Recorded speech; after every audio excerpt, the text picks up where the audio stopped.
Check, check, check. Okay, how's that right there? Can y'all hear me now? Check, check, check.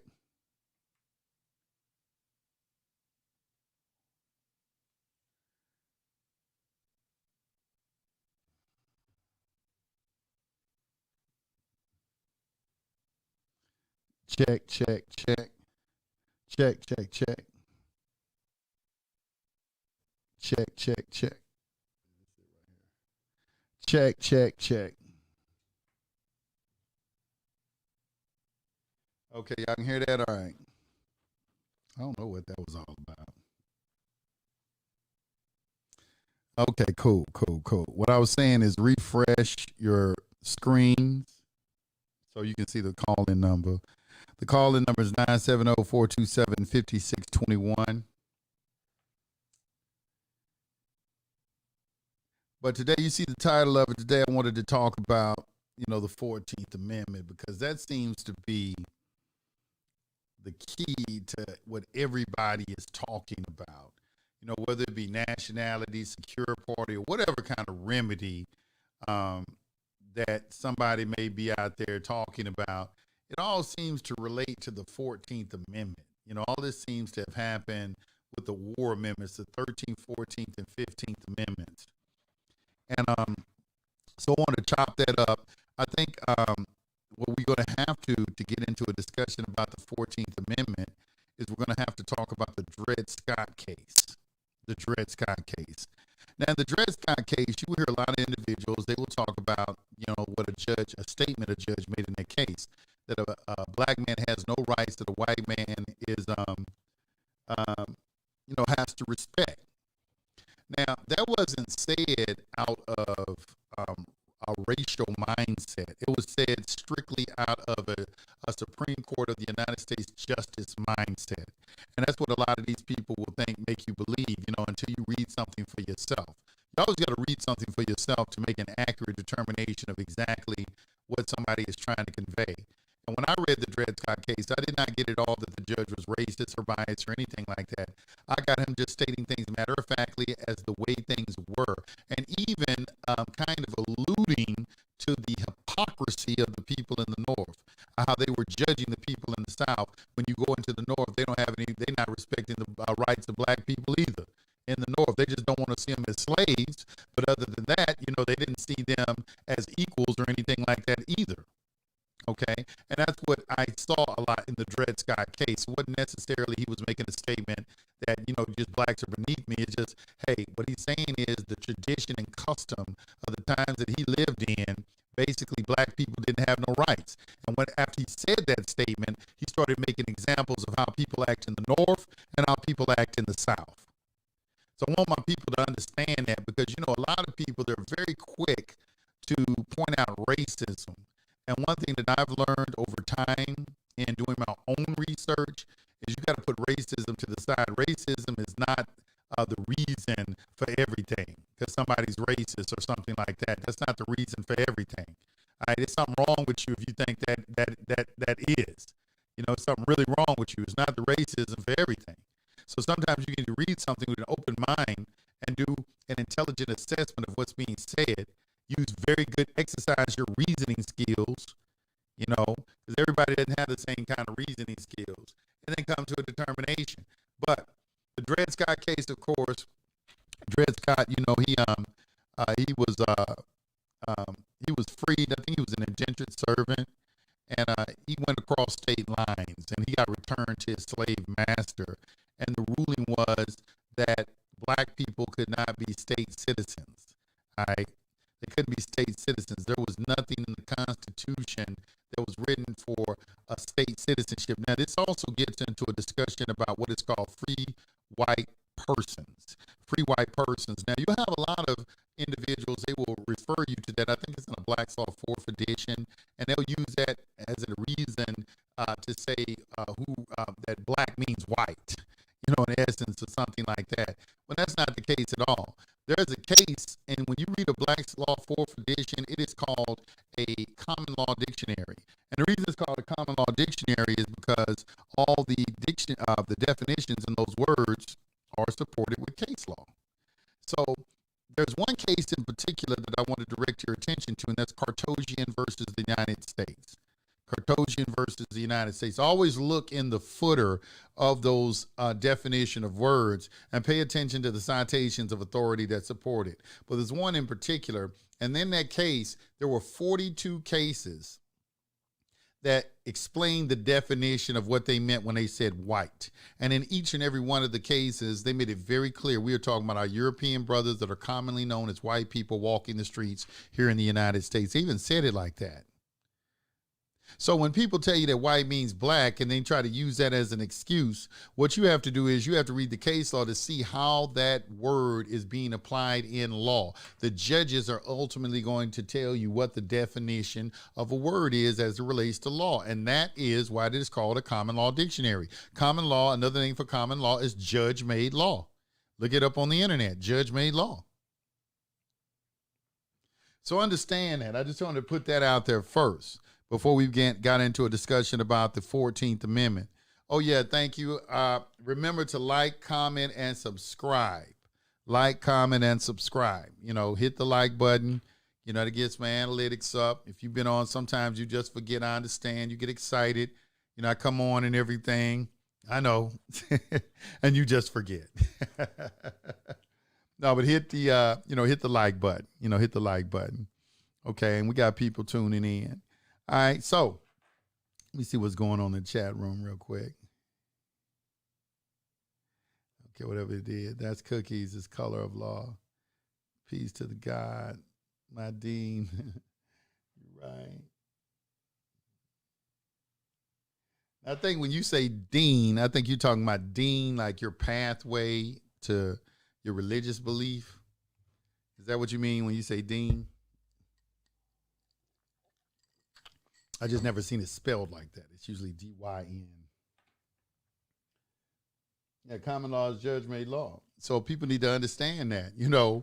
That's another name for a judge-made law. So when you're looking at those dictionaries, always make sure that you read the citations of authority that support the definition of the word, so you get an accurate understanding of what they mean the word means, not what somebody tries to interpret. The judges are the interpreters of the law. So if you want to see an interpretation of the word means, and read the citation of authority, not what some so-called guru out here starts telling you what they really saying right there. They will tell you what they mean because they will apply it in cases and let you know. And when you read Cartosian versus the United States, that leads you to a discovery of 42 different cases that they had where they explained the meaning of white person. This is how I do my research. I don't know how everybody else does theirs, but this is how I do mine. You may want to come up with your own reason. And there's another thing. I got an Oxford Unabridged dictionary, and I looked up the word where they were blur, like blur or something like that. And they interpret it as, because they come up with these ways to, white means black. Like I think it was like block. Yeah, it's block or something like that. But when you get an Oxford Under Dictionary, they tell how that's a mistake, how people have been interpreting white to mean black because of the accent that's on the word. And when you got to get an Oxford Unabridged Dictionary, and it would explain it to you. It also tell you how white people were also called Moors. I mean, literally, Europeans were actually called, there were some of them that were called Moors too.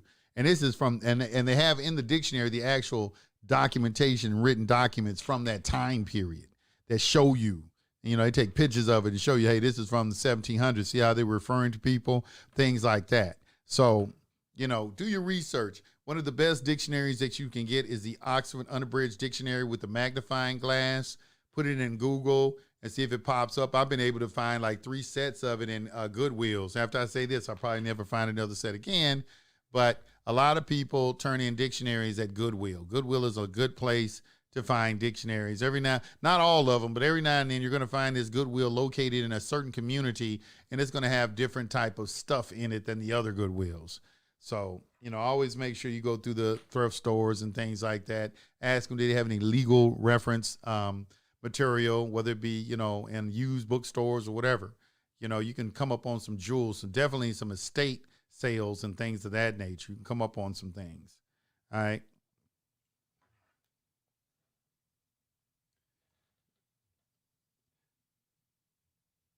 He says since the judges, since 1809 on the administrator, judges always been judges. I don't know where y'all get this notion that judges changed over. The Constitution delegates the authority to a certain group of people to be Supreme Court justices.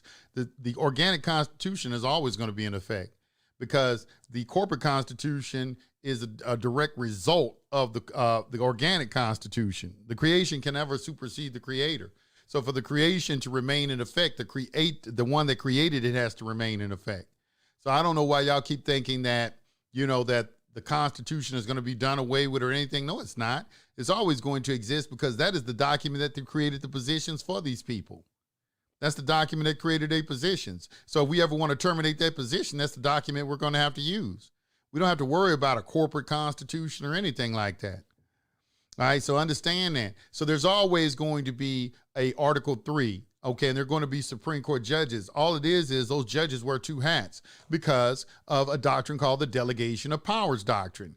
You can Google right now on Google, and the legislature can delegate some of its power to the judiciary branch. And that's what you see when they come over and sit in what is called a United States Supreme Court, not the Supreme Court of the United States of America, but a United States Supreme Court. When they sit over in the United States Supreme Court, they're only there in a compelling capacity to do a review to see whether or not all the procedures were followed correctly. And if they are, then there haven't been any constitutional violations, and they're not going to concern themselves with anything else, because anything else would be violative of the political powers doctrine or political question doctrine.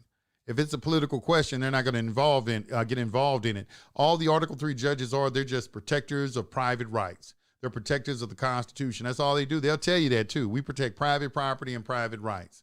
But when the people start acquiescing their rights through acceptance of benefits and privileges, that is the argument that is going to be laid before the Supreme Court. That's why you have the Ashwander rules, like rule number 6 of the Ashwander rules, is that your conduct is going to dictate whether or not you're in a contract with someone. So you engage in a contract with the federal government whenever you accept benefits and privileges from them.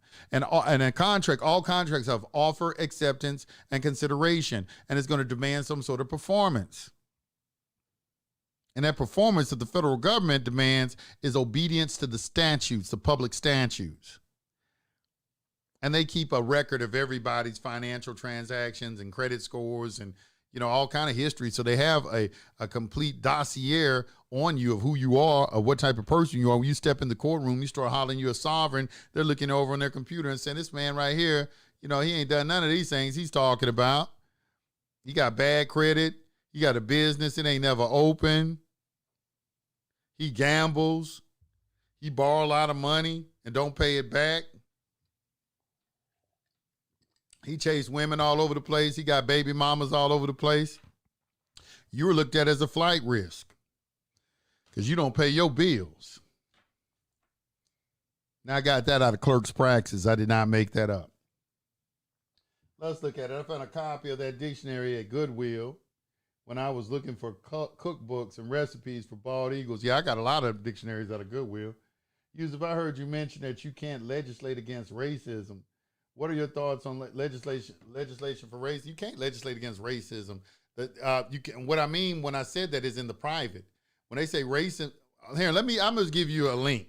And that is Supreme Court Justice Antonio Scalia. He had to school a senator who asked the same damn question. They didn't understand public and private. And he had explained it to her. Dianne Feinstein and Scalia, well, he schooled her on racism because she was talking about racism. He schooled her ass. I'm going to put this in the chat. I want you to watch this video. All right, and let Judge Scalia explain it to you, what he means when we talk about when the federal government talks about racism. When I said legislate against racism, what I was referring to is that you can't legislate against racism in the private. People can do whatever they want in the private because they talk about the 14th Amendment. Racism, what protects people against racism is the 14th Amendment, the Equal Protection Clause. But the Equal Protection Clause only applies if a business is federally funded or federally regulated. If it's not accepting any benefits or privileges from the government, they can do what they want to do.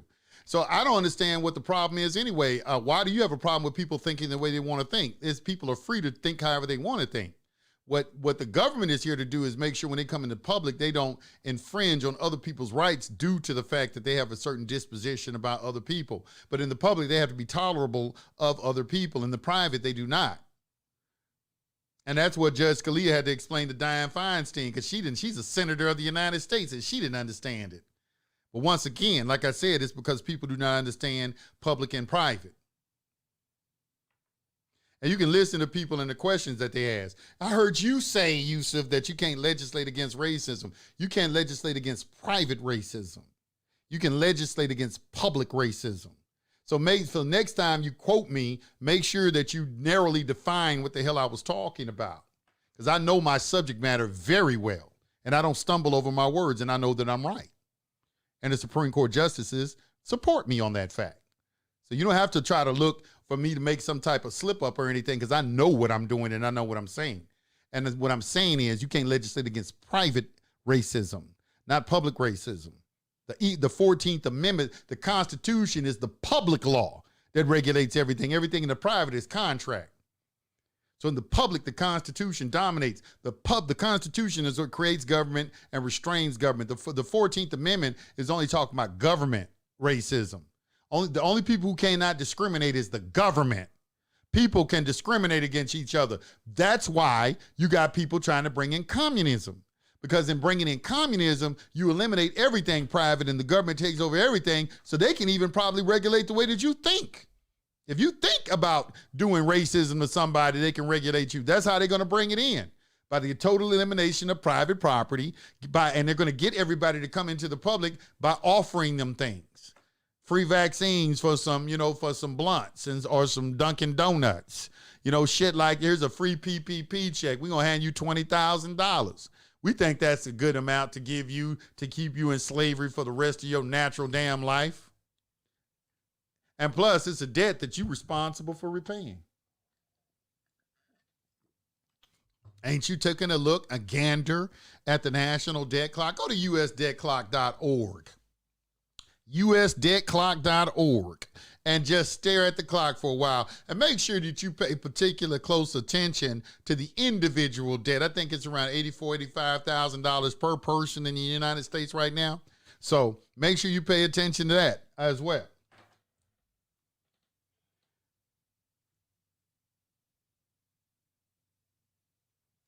Said the 14th Amendment doesn't protect you from racism, it protects you from discrimination. I think they are connected. I think you can I think you could connect racism and discrimination. How are you going to separate the two? Whatever type of prejudice that you had, let's just use the umbrella term, prejudice. If you have any prejudice against another individual in the public, okay, the 14th Amendment protects you against that. My point is, it don't do shit in the private. A person can be as racist as they want to be. That's why you can have all male club or all female club or all male golf club like Augusta or the Black Panther organization or the Ku Klux Klan, all these different organizations. They can exist because they got a right to exist, because this is a free fucking country. But some of y'all don't understand that. Y'all are demanding that freedom get taken away in the name of the government protecting you against the biasness and prejudice of another individual, when God made everybody free and to think how they want to think. And also, he made it so everybody like kind stays with like kind, because you see that all in nature, but man is the only one that has a problem with it. Hate to sound like that, but truth is truth. So what are you doing? You're going against nature, all this stuff that people are advocating for in the public and everything. It ain't doing nothing but stealing our rights away. It's taking away your freedoms. It's further restricting your freedoms. And that's something that you got to understand, because the Zionists, all right, they use black people. All you have to do is look in the public and see how they portray you on TV. Who do you think owns all the television stations? Look how they portray you. Look at the music. Who you think owns all of that? Look at what they think of you. Okay, this is all you have to do. Make an assessment. They don't think highly of you at all. They do everything in their power to make you look like fools, make you look like weaklings, make your women look like hoes. They make the men look like buffoons that'll put on a dress. Make in your music, y'all women are bitches and hoes. Women refer to themselves as bitches and hoes, and all they talk about is fucking and getting money and wearing designer clothes that are owned by Italians and other people like that. I mean, I'm just saying, you know, you got to think deep on this right here. You know, you got to think deep on it. He said they are different. You are wrong. Whatever. Okay, I'm wrong. Shut the fuck up. So what? You know, racism and, you know, the Constitution doesn't protect against racism. It protects against discrimination. There is a distinct difference between the meaning of those two terms. So what the fuck? You know the general meaning of what I'm talking about. Neither one of them applies in the private. Okay, not discrimination or racism. You can do both in the private. That's my point. So I don't care what they do in the public. In the private, you can do both.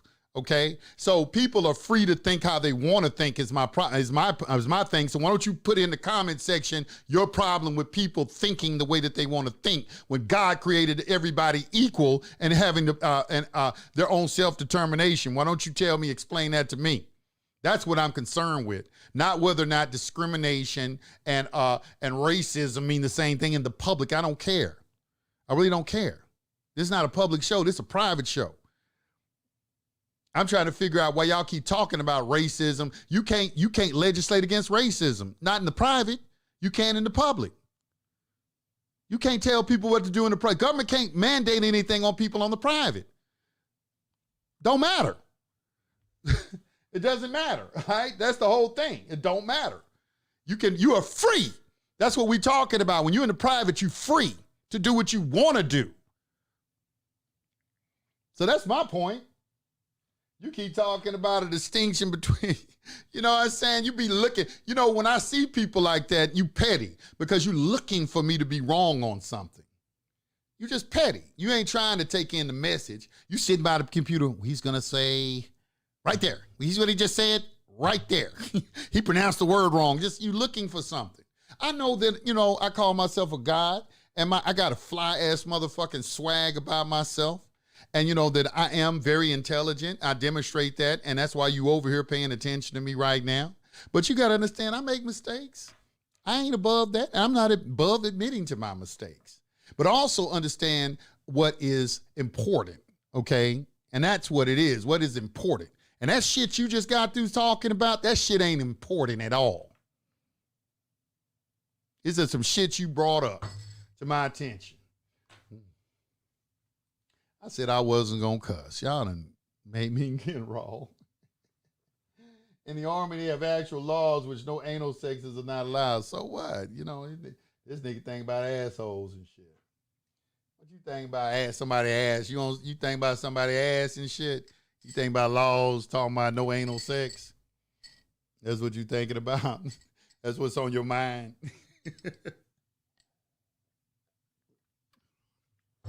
Let's see what else on people's mind in the chat room.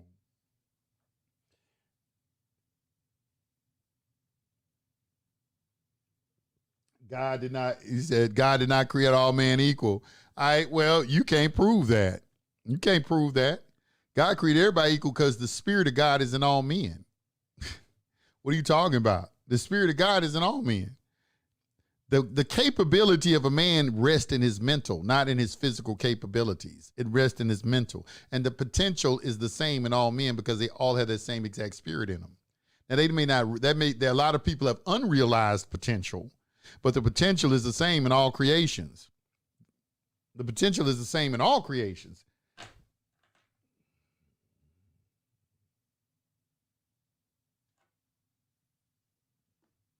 Yeah, that's what's on his mind and shit, you know. Is the Lieber Code and the 14th Amendment, is there a connection? Y'all be asking me questions like, we ain't did whole shows on the Lieber Code. You know, whether or not there's a state of emergency still declared and whether or not we're still under martial law. And you did read in the Lieber Code where it talks about the different types of martial law. Well, there can be a type of martial law where they allow the population, the civilians, to go on naturally like nothing has occurred, but you're still under martial law. It actually tells you that in the Lieber Code. Yes, I've read the Lieber Code. Is there a connection between the Libra Code and the 14th Amendment? No, the 14th Amendment is an amendment to the Constitution. The Libra Code is a code section that's statutory in nature. Or it might be actually not even a statute. It's it's like an executive order, probably. So are they related? I mean, they're only related because the Constitution delegates authority to the executive. And Abraham Lincoln had the authority to make that, that right there. But are they related to each other? They two different things. Somebody say you think about assholes. Yeah. Let me see. Can you do the SPC process if you work in 9 to 5? That's not SEC. You can do whatever you want to do. You can't nobody stop you from doing nothing. The thing about it is does it have any standing in law?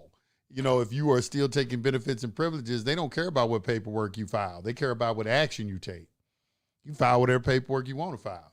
Most of y'all paperwork bandits anyway. Y'all ain't gonna read the shit. You gonna just fill in the blanks. We'll tell you put your name. You'll put your name, sign the shit, put a thumbprint on it. Let somebody else file it for you and shit. Then come out talking about you a secure party and I went into court and some shit didn't work for me. You know what I'm saying? That's all it's going to be. It ain't like you just did some real in-depth study on the subject or anything like that. Because if you had, you wouldn't even ask me some of these questions that you're asking me. Because a lot of them are very easily answered just through reading. It's not nothing deep or anything like that. Sometimes I be thinking people be testing me on my knowledge, like the Libra Code question. If I've been doing this for like 15 years, why would you ask me a question like that? It's like, come on, you don't think I went through the Libra Code, and the declared state of emergency and all the ones that we've had over the years, none of them have been rescinded or anything like that. Yeah, I'm very much aware of that. But I'm also aware of the fact that what is keeping you tethered to the United States government is the fact that, number one, this is the very most important. It's more important than the Libra Code or any other code that's been declared. It's when they took the money. When they took the money, they forced you to contract with them. You're using these Federal Reserve notes. The key to everything in this is banking. It ain't the government, it's banking. I've said before in my past shows, the banks run the government. You can believe what the fuck you want to believe. The banks own your country. That's who owns your country. And that is who is dictating laws to you. Is bankers are doing it. You know what I'm saying? So that's the most important question. They took everything got taken away from you. You were forced into a contract with them when they took the money and they started giving you Federal Reserve notes. Federal Reserve notes is the key. The banking is the key to all of this. This is why the SPC process is talking about secured party, because there isn't any money. So everything that you are dealing with is a negotiable instrument. When you look at those Federal Reserve notes, they're negotiable instruments. You're talking about bills of exchange, bonds, promissory notes when you buy a home, all these things. Even when you buy a car, the contract that you use the car with, that's monetized. That's a negotiable instrument. It has all the necessary elements on it to make it negotiable. That's why the Federal Trade Commission puts what is that notice that they put on the back? Claims and defense notice. It's called a claims and defense notice on every car contract. The Federal Trade Commission has that put there, and that is not for you. That is for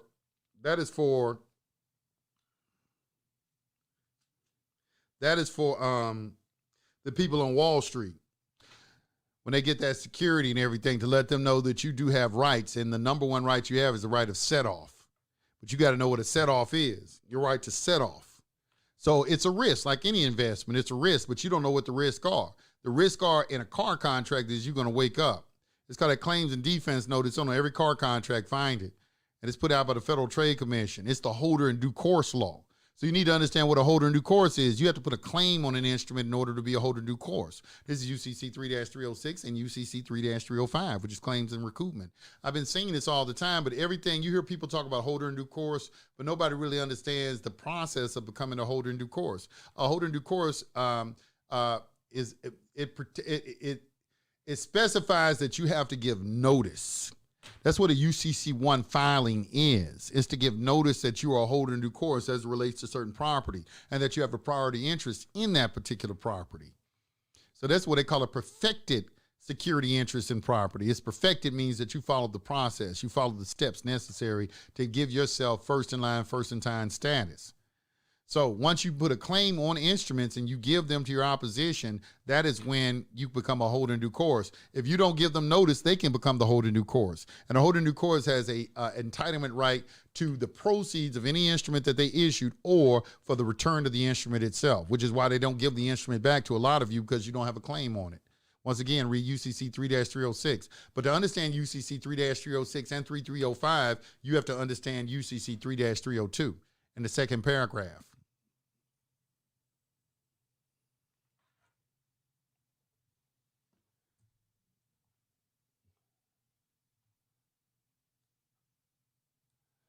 Some of us ain't testing you, but we testing ourselves. So that's good to know. Okay, you're right track. Okay, that's true too. That's true too. I guess some people, could be just trying to see if they on the right track. I do have to take that in consideration. But some of it is just easily, it's like, well, you may want, and then some people just may want my position on certain topics. I understand. So I shouldn't be so aggressive, y'all. I apologize. But sometimes you hear those questions so much over and over and over again. You say, man, these people must be testing me with these questions, because you hear them so many times. You just hear them over and over and over and over again. And, it'll be the same questions, and sometimes you're like, wow, man, it's like, it's not that hard. But, I guess people be wanting to get my take on a certain matter, as it relates to the information. But one thing I want to remind everyone is to keep yourself free of the influence of others, because none of this stuff is written in stone. It's based off of a set of principles that you have to learn and master. And once you have those principles, then now, like silence is acquiescence. That principle is utilized a lot in this process, in particular when you send your paperwork off to Washington, D.C. Silence is acquiescence, all right? They have a duty to respond. We are addressing the fact that the country is in bankruptcy, and they declared bankruptcy on the record in 1933, and they are public servants, and they did request that we turn in gold that was privately owned. And private property should not be taken without due process law and just compensation. So where is the compensation for the taking of private gold? Okay, because you as trustees of the country were incompetent in your ability to maintain the financial stability of this country. So you bankrupt the country. Woodrow Wilson signed the Federal Reserve Act, and 20 years later, the country was bankrupt. But the central banks are supposed to have our best interests at heart. And then y'all gave us monopoly money that it tells you right there in Modern Money Mechanics on page 2 that has no intrinsic value, that the only reason people accept it is because we know that somebody else will accept it. That's the only value that Federal Reserve notes have. But, basically at a fundamental level, there's no intrinsic value to Federal Reserve notes. So why are you laying question to people when they come in with promissory notes trying to discharge their mortgages and things like that? I'm trying to figure that out. When you start coming in, you start telling us that your instrument doesn't have any value, but you ain't made a presentment on it. You don't have a certificate of protest from a financial institution demonstrating that it is a worthless piece of paper. All you're doing is in court sitting up there on the bench saying it's a worthless piece of paper, and you're just going against people that don't know to challenge you to say, excuse me, Your Honor, but that's not for you to determine. That's for counsel to take that back to his client, and he can return it to me with evidence of a defect from a qualified third party and allow me an opportunity to cure such defect. Absent that, sir, I consider this matter settled and closed. They just don't know how to respond like that. They do now.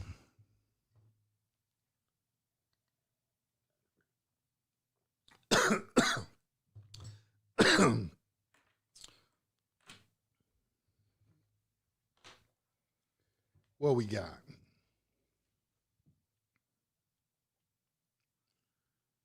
Okay, we got some people in queue.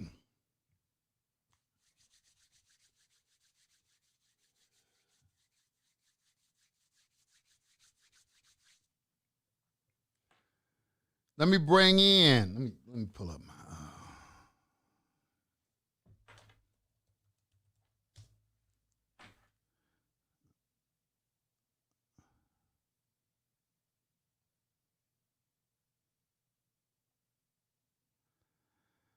all right, let's get over to,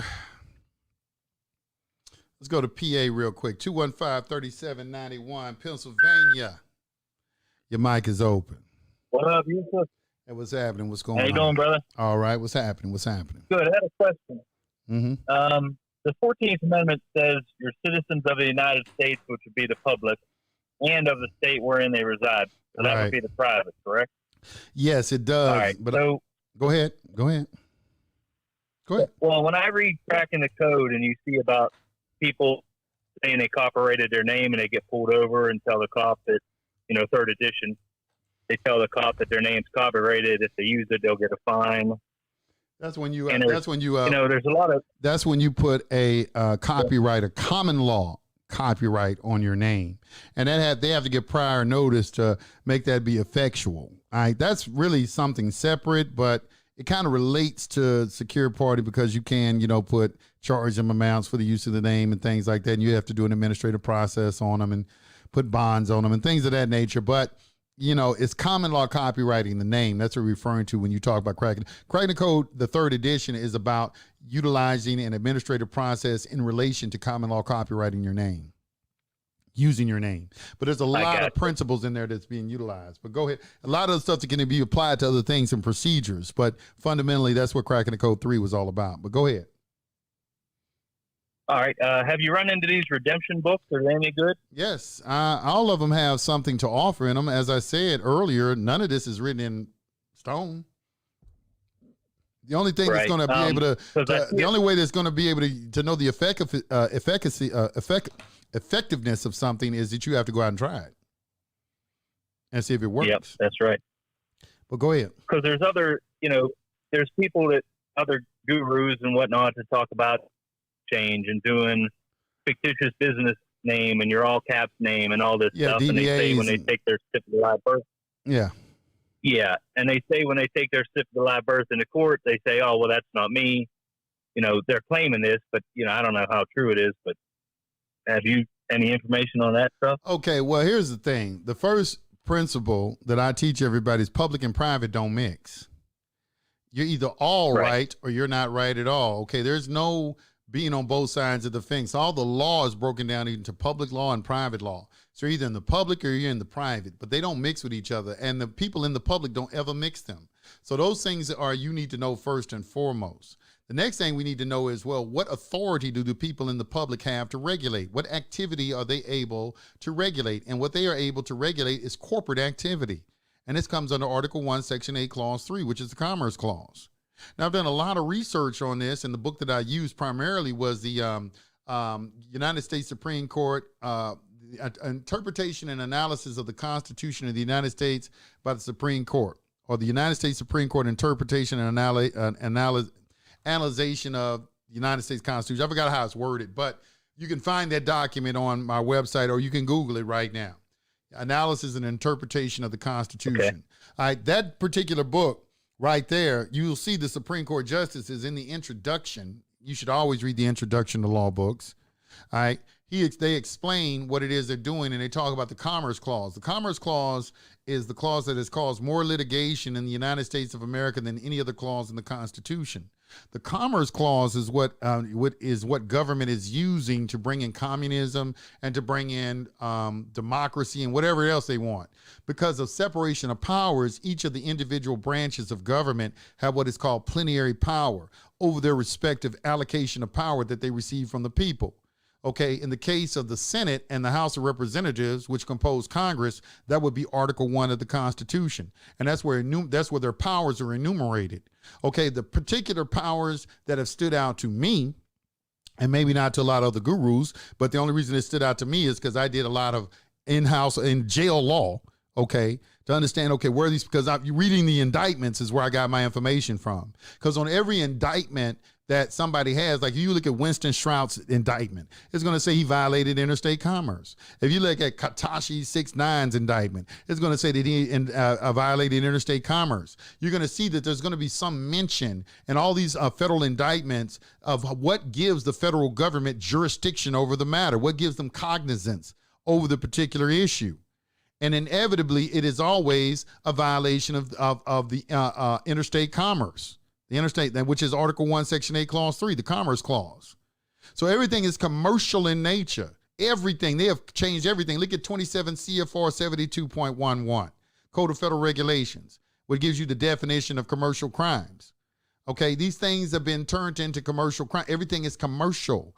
Okay, so when they're telling you to get DBAs and things like that, I don't have a problem with that because they are preparing you to operate in commerce. Even in my process, we give you 245 numbers and a 98 number, which are corpse, estate, and trust numbers. All right, so you can have some sort of fictitious entity to interface with the public. Because that's the main problem with everybody out there right now is they haven't learned how to interface with the public. Everything in the public is about business. Everything. All you got to do is walk downtown and sit down on a bench and look around. Show me where you don't see a business nowhere in downtown of any city, of any person who's looking at this right now. It's business. All right. This is why we're using the Uniform Commercial Code. It's business.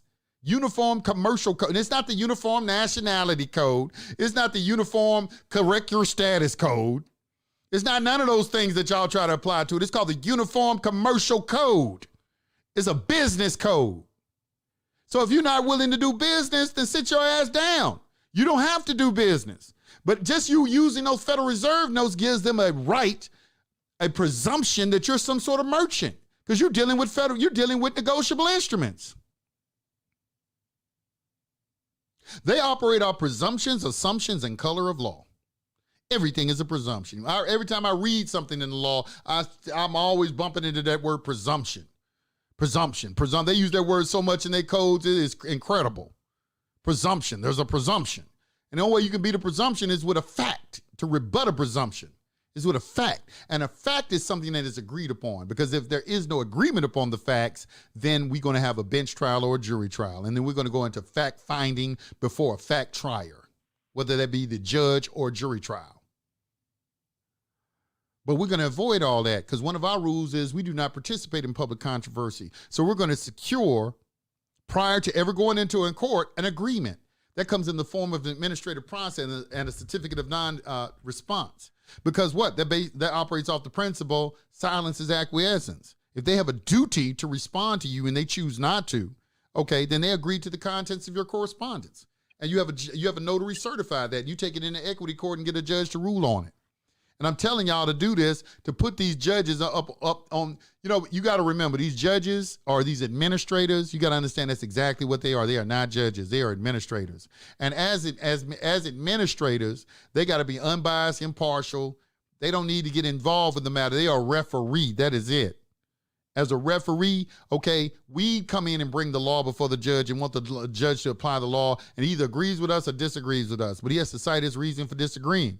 But what you're going to find out is that all of these federal district courts, they are supportive of the banks. And anybody who was involved in the foreclosure debacle, you know what I'm talking about.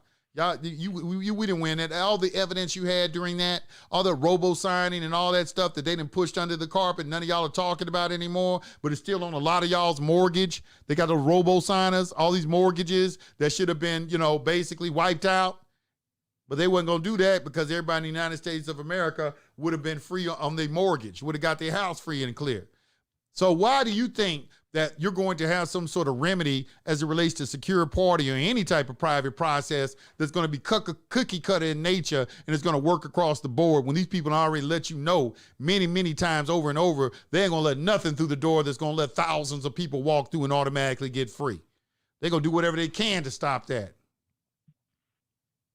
The only thing that's going to combat that is waking the people up. And the only way you're going to wake the people up is that you got to educate them. Knowledge is freedom. Those who hope to be both ignorant and free are hoping for something that never has been and never will be. That's Thomas Jefferson.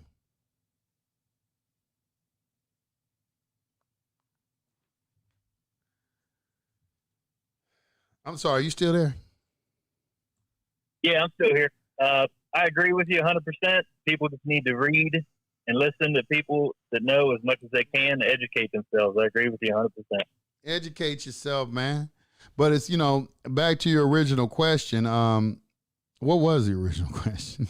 I forget myself. But even with the different gurus, I read a lot of different stuff, and there's still a line of, they all go over to bankruptcy and the citizen stuff. So even reading different people's stuff, you could take it all in and make your own decisions. Yeah, you can. And, you know, and I'm not trying to say other people are wrong. I came up reading other people's stuff. They helped me gain my understanding. You know, many people, there's a lot of gurus that see the same thing, but they just explain it differently. And that the way their explanations resonate differently with different people.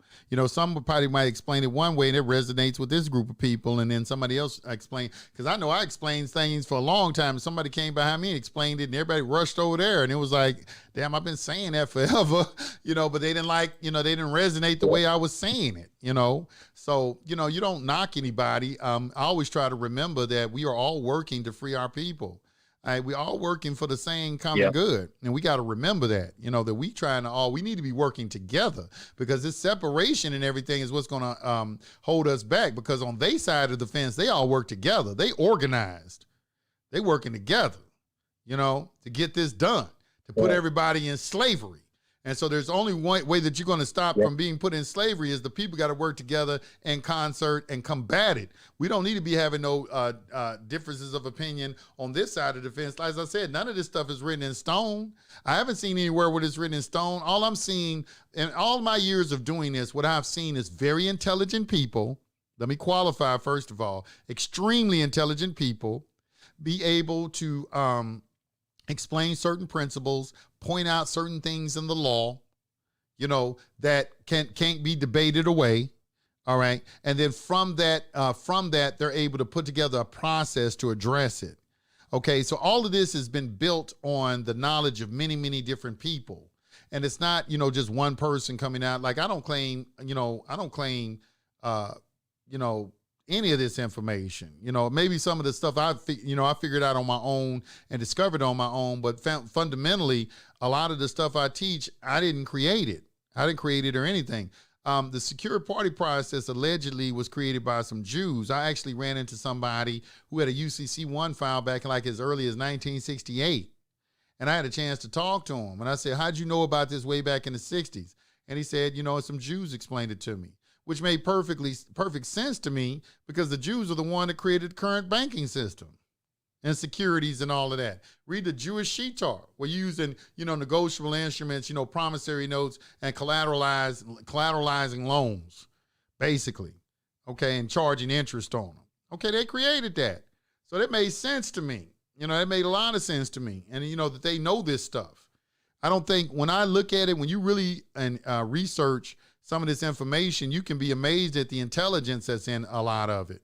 And you're like, wow, you know, you just know that ain't no average person did this shit. Some people would like to explain it away as it is, but that's only because they don't understand it. But you'll start to read it like, man, ain't no average person put this shit together. It took somebody who did a lot of fucking reading and had a good high level of comprehension. And, you know, and they put this together. This ain't. And then when you start dealing with them, those circles of negotiable, because people are trading negotiable instruments all over the world as we speak. Then when you start comparing and contrasting it with that world, you'll see that you're right on point.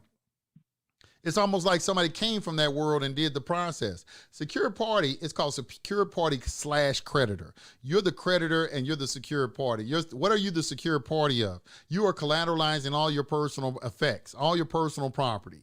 Because right now the government has collateralized all of it through the use of your social security number. And that's what they're using to borrow money from the Federal Reserve. They just borrowed about another $2 trillion. Okay, well, who you think is the surety for that? You are. Okay, that's what they say. Your future, your children's children is going to be responsible for that debt. They put in generations in slavery. They're not putting you in slavery. When they keep borrowing that money and everything, what they doing for the elite, it don't have nothing to do with for you. It have to do with your generations of children that are going to come after you. And they're going to look at you and say, you people and everything, you put us in slavery like this. Since I've been alive, I watched the federal debt grow from the millions into the trillions. That happened since I've been alive. So you have to know some sort of process to deter the tide of the rising debt. They putting the signs up all over the city. Y'all ain't paying attention to these national debt signs that they putting up everywhere. They're trying to tell you something, you ignoring it. It tells you in your Bible that the lender, the borrower is a servant to the lender. Being in debt is slavery. Using debt is not slavery. If you have a credit card and you spend $500 on it, and you have $500 in the bank to pay it off, you are not in debt. You're not a debtor. What you're doing is you're building credit for yourself. It's not the same thing. But if you just using credit cards and ain't paying them back, you in debt. You in slavery. You got to go and work to pay that off. You got to make payments on that. And that's going to come through your labor.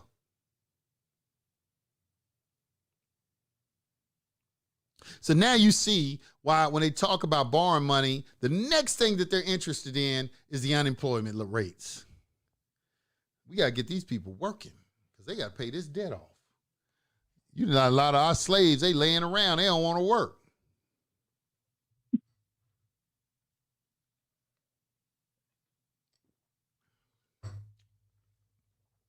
Where we at? Is that good, brother? I got to go to the next call. Yusef. Let me go to the next call. Yeah, man, one last thing. I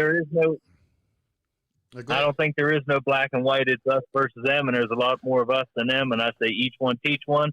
Help your brother. Let's get this thing. And you know, I'm glad you said that, my man, because I always intimate to some of the Moors because they always talk about nationality and you're not black and all that. I say, man, look, man, I came up in this. These white people, they concerned with this just as much as you are. They concerned with I ain't seen, you know, I ain't seen this just one particular race is having a problem. People acting like black. No, man, it's white people. They got the same problems that black people got. The very same problems. I have interviews with everybody of every race. It is not one more than the other. And all of them got the same problem. And it's been like that since I've been in this. Look at the people you're listening to. Gene Keating, Jack Smith, you know, David Clarence, Patrick Devine. Them all white people. Winston Shrout. These white people, creditors in commerce. These white people. What are y'all talking about? They have an issue too. They see what's going on too. They don't want to be slaves either. They see that they being put in slavery. Y'all need to let this racism, they're using racism to divide you. It is a group of people that keep bringing that up. Oh, they racist. They keep pulling that race card. They're using that as a trigger for you. They're using that racism. Don't allow yourself to get used. I'm not saying that racism don't exist. I'm not saying that. But what I am saying is that somebody being a racist against you in no way is going to stop you from achieving whatever you need to achieve. Because you're supposed to be a goddamn God.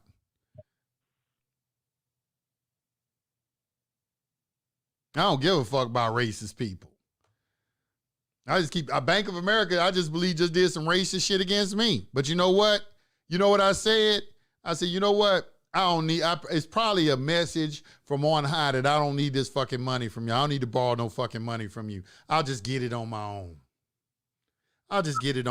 You know what I'm saying? I ain't worried about it. I ain't let it bother me or nothing like that. I just said, you know what? Let me just push on. Because I could have got it, but they kept coming back asking me for more paperwork.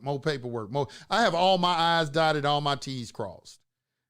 I got everything that they need, every piece of paperwork that they need. But they kept coming back. Well, we need a little bit more. Then they asked for different versions of the same thing and shit like that. And I just told a man about the 8th time, I said, man, you know what? I see what they talking about racism as it relates to the financial institutions. I see how y'all get down with it now. It's not overt like we come into the bank and you call us niggas and shit like that.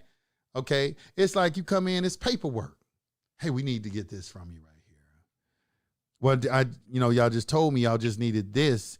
And when I provided you this, that was all you're going to need. Yeah, I know, but we need this right here because the last person you talked to, our internal policy, they didn't quite quote it correctly. In our internal policies, this is what we're going to need in order to do X, Y, and Z, blah, blah, blah. So we're going to need this from you. And then you say, okay, I'm going to do this. I'm going to provide you this. And then you provide them that. Then you come back the next day and then they got another spin for you. And then it just gets to a point where you see what's going on. You have to say, you know what? Okay, I see the glass ceiling now. Okay, I understand. Okay, I see I got to get over it. You know, don't think that I don't see it or anything like that. But at the same time, I'm not finna sit here and bitch and complain about it like I'm some sort of hoe or something like that. I'm finna find some way to get over that shit. Fuck them. Oh, fuck that they gonna be motherfucking biased and racist. Y'all sound like weaklings and shit. Like somebody is determining your future for you. Ain't nobody determining your future for you. You're the one that determines your future. You're the one that determines your happiness. Ain't none of them motherfuckers in control of a goddamn thing. You giving them power every time you acknowledge them.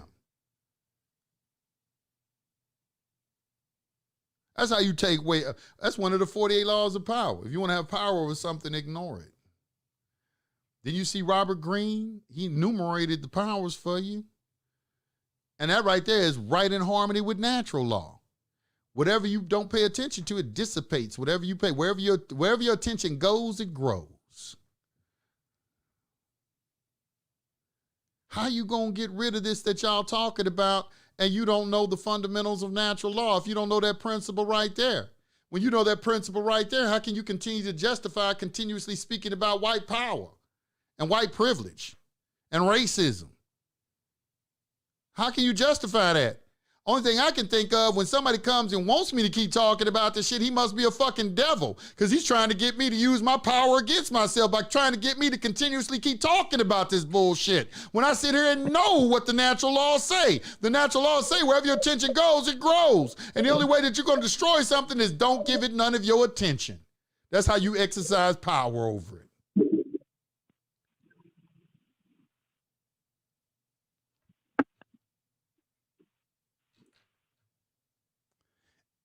Common motherfucking sense. It's common sense. This should be kind. The truth is not complicated, like some of y'all try to make it to be. Anyway, brother, let me get on the next call. I appreciate it. Let me go over to area code 805. Let's go over to Cali real quick. California love. You over in California. What's going on? Yeah, man. Yeah, so it's just calling just to kind of, say thank you for everything you do, man. Appreciate it. I appreciate you. I appreciate you for listening. I couldn't do it if nobody listened to me. That's fact, yeah. That's true what you say. But go ahead. You just as important as I am. Yeah, man. I got child support and stuff like that. I'm not going to bombard you with. I know you get hit with a lot of. No, go ahead. You on the phone. That's what it's here for you to ask a question. Go ahead. Yeah, I work with all the people out there listening. So I work with Amen Osiris, the God of Law. Right. That's his specialty. No so contract, no case. Up, and no contract, no case. That's right. Yeah. Right. Yeah, he goes on with that. And I was just looking at I'm glad you created a BitChute account, instead of YouTube, because you do, they're always censoring you on YouTube. Right. But that thing where, what's it called? Mike Pence and then the whistleblower, that Secret Service agent. Yeah, man, that was crazy. That was crazy. Mike Pence, he flipped on Trump, Nah, but what I wanted to talk to you about was the judges. They were extorting the guy named I shouldn't even say his name, but he plant fucking porn, right? Is that what it was? Yeah, porn in their computers, and then extort the judges. Man, that's some crazy stuff. So I haven't heard anything about that. Thoughts on that? Your thoughts on that? I haven't heard anything about that. You saying the judges are extorting somebody, or somebody's extorting the judges? Yeah, there's a guy. He actually stole Bitcoin. He was a Secret Service agent. They even have it on the Department of Justice. Yeah, but I don't believe in that they can extort judges. See, you don't have judges in U.S. district courts. You have administrators. And as administrators, they work for the Senate and the House of Representatives. They work for the legislature. So that's what you call an Article I court. So I mean, if they are trying to, they can't. A judge just only has ministerial powers. Or the so-called, they call themselves judges, but they're in the nature of an administrator because it's an Article I court. It's not a true judicial court, so they're administrative judges. And there's more administrative law judges than Article III judges. But go ahead. Go ahead. Yeah, that's true. No, the guy was actually planning porn in the judge's computers at home, and then he knew how the law worked, so he'd go and kind of tell them that, look, we have this shit on you. You know, we got porn on your computer. Either play a game, or you're gonna be, you know, you're gonna go to jail. And so curry favor with the judges, right? I think is what they were doing. Well, I mean, I wouldn't do that. I mean, I would be trying to get at the senator or somebody. The senator are y'all true kings. The Senate, the people who are the senators, that's y'all true kings who are the kings of the United States of America are. But they puppets for a shadowy elite. But it's really, you know, the way that everything is created today, the legislature is the one that's in control of the courts. They're making all the laws, you know, the statutory codes and everything, and they're being enforced in the Article 1 courts. You know, Article 3 courts don't enforce statutes. Article 3 courts enforce contracts. All right, so you under some sort, and that's why they're always looking at the Article 3 courts. What they're looking at is how are you contracting with the federal government? They look at the fact that you got a social security number. They look at the fact that your children are in public school. They look at the fact that you've taken benefits and privileges, like, you know, for instance, the PPP loans. Those are the different minimum contacts that Supreme Court justices take cognizance of or silent judicial notice of before they reach a decision on a case as it relates to standing and status. All right.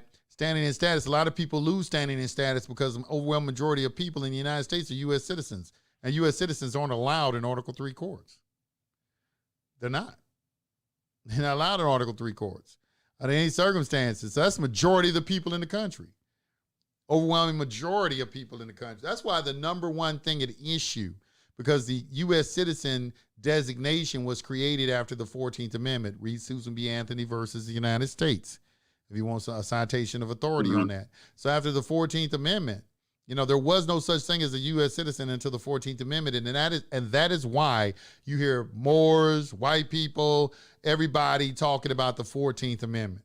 The 14th Amendment is the nexus out of everything that we're discussing right now. It is that bridge from the private over into the public. It is the status that the straw man uses as a transmitting utility. That's why they call it a transmitting utility. It's transmitting from the private over into the public. It serves as a bridge, a connection, a bridgeway from the private into the public. And that's commercial energy. It's commercial energy is that they're after. They're after your commercial energy. Like it says in the Matrix, they're trying to turn a human being into a battery. It's after your labor. It's your labor day after, y'all. You got to think about it. Like you get a traffic, you work all week, 40 hours.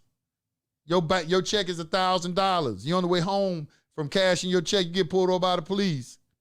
Okay? The ticket is $500. They just stole 20 hours of your labor. You worked 40 hours for that, and they just took half of it. So they took 20 hours of your labor. That's how you got to start looking at things. They stealing your labor. And this is another reason why it's incumbent upon you to become businessmen and women and get passive income. You want passive income. You don't want income based off your labor. You want passive income. You want passive income. Trust me. Passive income is the answer to everything. That is the holy grail of wealth, is getting income passively, getting some sort of passive income. That's what you want, some sort of electrical flow of value that is continuously coming your way, you know, without cessation. That's what you want. But anyway, you had another question, brother?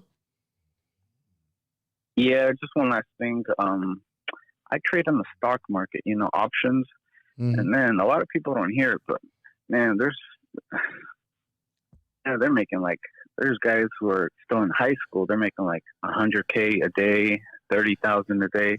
I mean, I just got in it. I made $30,000 about last year, and I think within 20 days. It was a risk, right? but you know, man, the stock market. There's guys making. I'm gonna give you there's guys making like $1 million a day. You know, it's just crazy. There are people making a lot of money on stocks. I'm not going to deny that fact. There are a lot of people who make money trading stocks.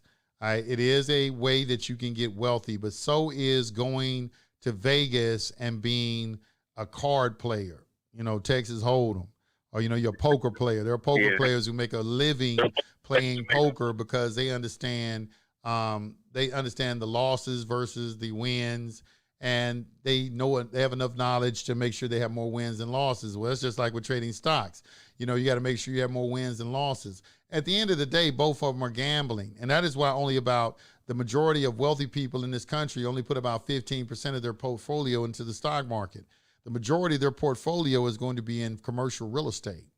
It's not going to be in the stock market. So if we're looking for a pathway to get wealthy, it's going to be real estate. It is not going to be trading stocks. Now, trading stocks, that's just another revenue stream. It's another revenue stream. I'm not going to knock it. It's another revenue stream.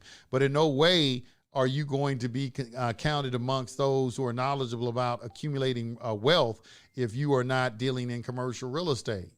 You know, you put all your money in the stock market. The stock market is gambling. It's gambling. You know, those people are making money. They need people to constantly come in and put money in it. It's almost like a Ponzi scheme, if you ask me. Okay, because they making money off people coming in and putting money into it. Anytime that there is a trade, there's somebody who wins and somebody who loses. For you to make $30,000, that means $30,000 got taken from a lot of people. Somebody lost on the other side of the fence. All right, that's how it works. So you gotta always be mindful that sometimes you're gonna be on one side of the fence. Yeah. Sometimes you're gonna be on the other side of the fence. But somebody's always winning and losing when it comes to stocks. But I'm not saying that if you're intelligent enough to understand technical trading, how the candlesticks work, and things like that, hey, more power to you. I'm not going to talk about trading stocks because I know too many people that make money doing it. So, you know, it is a way of making money. Yeah. It's also a way of becoming very wealthy quickly. But, you know, I'm a Taurus. I'm conservative. I kind of trudge along. You know, I'm kind of like, you know, I'm kind of person. I'm like, look, I'll take it the slow and methodical way. You know, that's just me. And they say, man, come on, man, you can make millions in there. And I probably could. I probably really could. But I wouldn't feel comfortable because I've always been tempted to see, okay, well, I feel like I'm an intelligent guy. Let me get into this right here and see if my intelligence translates over into this field right here. And I'm start trading stocks. And let's see if I can make money doing that. You know, I think about that sometimes, but you know, and it may be something I get into. I'm not saying I haven't counted it out totally, but it's just not it's not a priority with me. It's not the number one priority with me right now. It is real estate. Yeah. Is a priority with me. Patience pays, you know, that's what they call it, patience. You buy something and you don't flip it right away. It's kind of like with real estate, right? Real estate, the market goes up and down. You got to wait when the market's low. And then eventually, a year later, boom, you know, you make yourself 100,000. You know, you can make a cash flow with it. You can make a cash flow with it while you're holding it. You can buy an apartment building, you know, and then the cap rate is determined by the market value, the rents that are being paid. And you can increase the rents by painting it, fixing it up, you know, doing something like that, and then raise the rents. And then now you got a cash flow, you know. So, and then you're holding the property. You got depreciation, right? And they're paying down the principal on it, all the renters. And so the equity in it is increasing. And now, you know, you not only do you have an asset that has a valuation, you know, that you have equity in, but it's also producing a cash flow, a monthly cash flow for you. How you going to beat that? Yeah. You know what I'm saying? No, that is. Yeah, you got depreciation. No, real estate is really good, you know. It's excellent. And one more thing, you said you used to make around $80,000 a day, right? What were you doing, man? Were you in real estate or were you doing legal shit? I wasn't doing. Oh, you were hustling. Okay, I wasn't doing legal shit. I was hustling. I wasn't doing legal shit. You know what I'm saying? I was saying that just to let you know. You know, I'm not new to money. You know what I'm saying? I'm not new to money. You know, it's like I'm not new to money, you know. So I've experienced what it feels like to. I was just telling you that to let you know I know what it feels like. Some people have never had $10,000 in their hand at one time. Some people don't know what that feels like. You know, they have $10,000 in their hand. I felt like that. I felt that very early in my life. You know what and that wasn't nothing to me. So, you know, and I think also what I wanted people to understand is that, you know, money is kind of like a muscle too. You know, as you get more of it, you become acclimated to it. And so as you become acclimated to it, it's nothing to you. And then you normalize at that level and you're able to continuously keep making that amount of money. So if you get to the point where you're making $200,000 a year, well, it's easy for you to make $200,000 a year. The challenge is going to be, can you raise the ante and go up to $600,000 a year or $800,000 a year? You know, that's the challenge because you're either growing or you're dying. You're either growing, you're never remaining the same, especially in business. That's why you see everybody continuously grow their business, because they understand the universal principle. All right, it's not that, people will say, well, didn't you make enough money? No, I didn't make enough money. The universe is ever expanding. So, only thing I got to expand with it.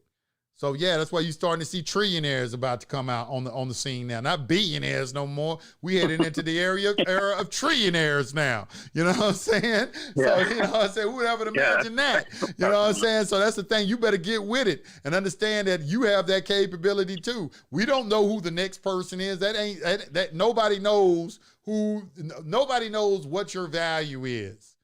Everybody out there, nobody can tell you. They can tell you what your minimum value is. They can give you a minimum wage. But they can't tell you what your maximum value is. Nobody knows. Nobody knows who's going to be the next person that's going to rise up with an invention that's going to change the world. And we've had a lot of them lately. We've had, Uber and motherfucking Airbnb and, the damn smartphone, all this stuff. We've had inventions that have come along and changed the world. Social media. Change the world, man. Just change the world. So we don't know what's coming next. Hey, what's coming next? That's what I wonder. Go ahead. Hey, did you see? Yeah, man. Go to John McAfee. The guy who just died a couple of days ago. Go to his Twitter, man, and see what he wrote. This last. It reminds me of that movie, The Count of Monte Cristo. Is what he was saying when he was in prison. You know what I mean? It's really sad what they did to him. John McAfee. It's just crazy. McAfee? John McAfee, yeah, the guy who created McAfee, yeah, the guy who created the anthem. Yeah, man, they killed him in prison, or he died, committed suicide. The whole Epstein thing, right? Is what happened to him. I see. One day ago, John McAfee found dead in a Spanish prison after courts extradition. They're going to extradite him. And they killed his ass before he got extradited.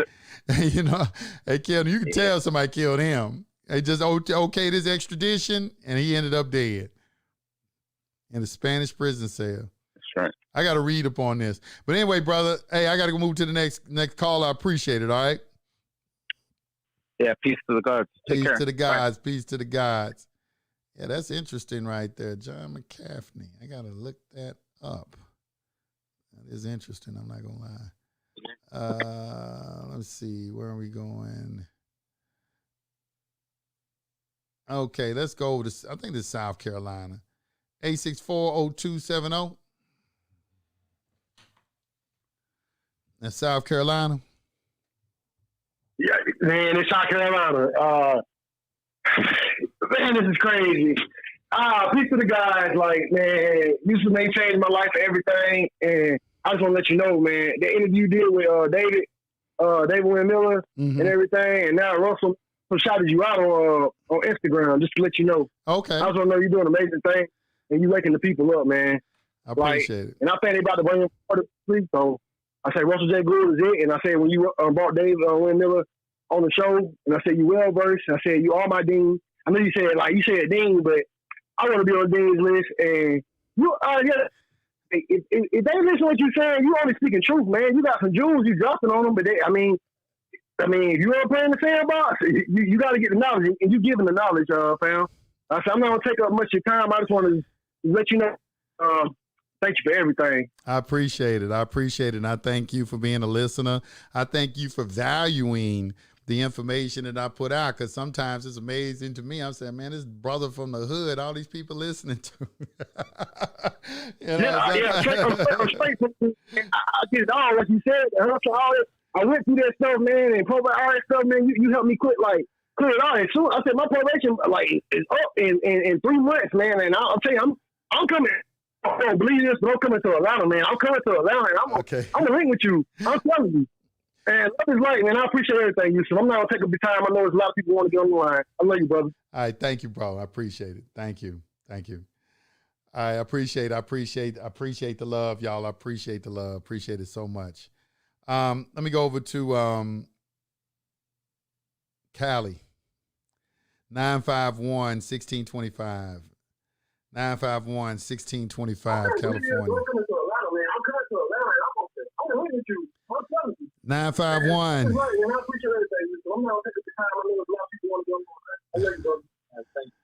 I'm going to come back to you because I'm going to go over to,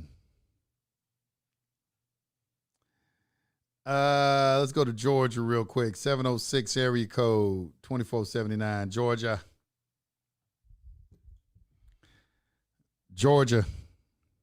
706 area code. Hit your mute button. Georgia. All right, Georgia again, 770. Georgia.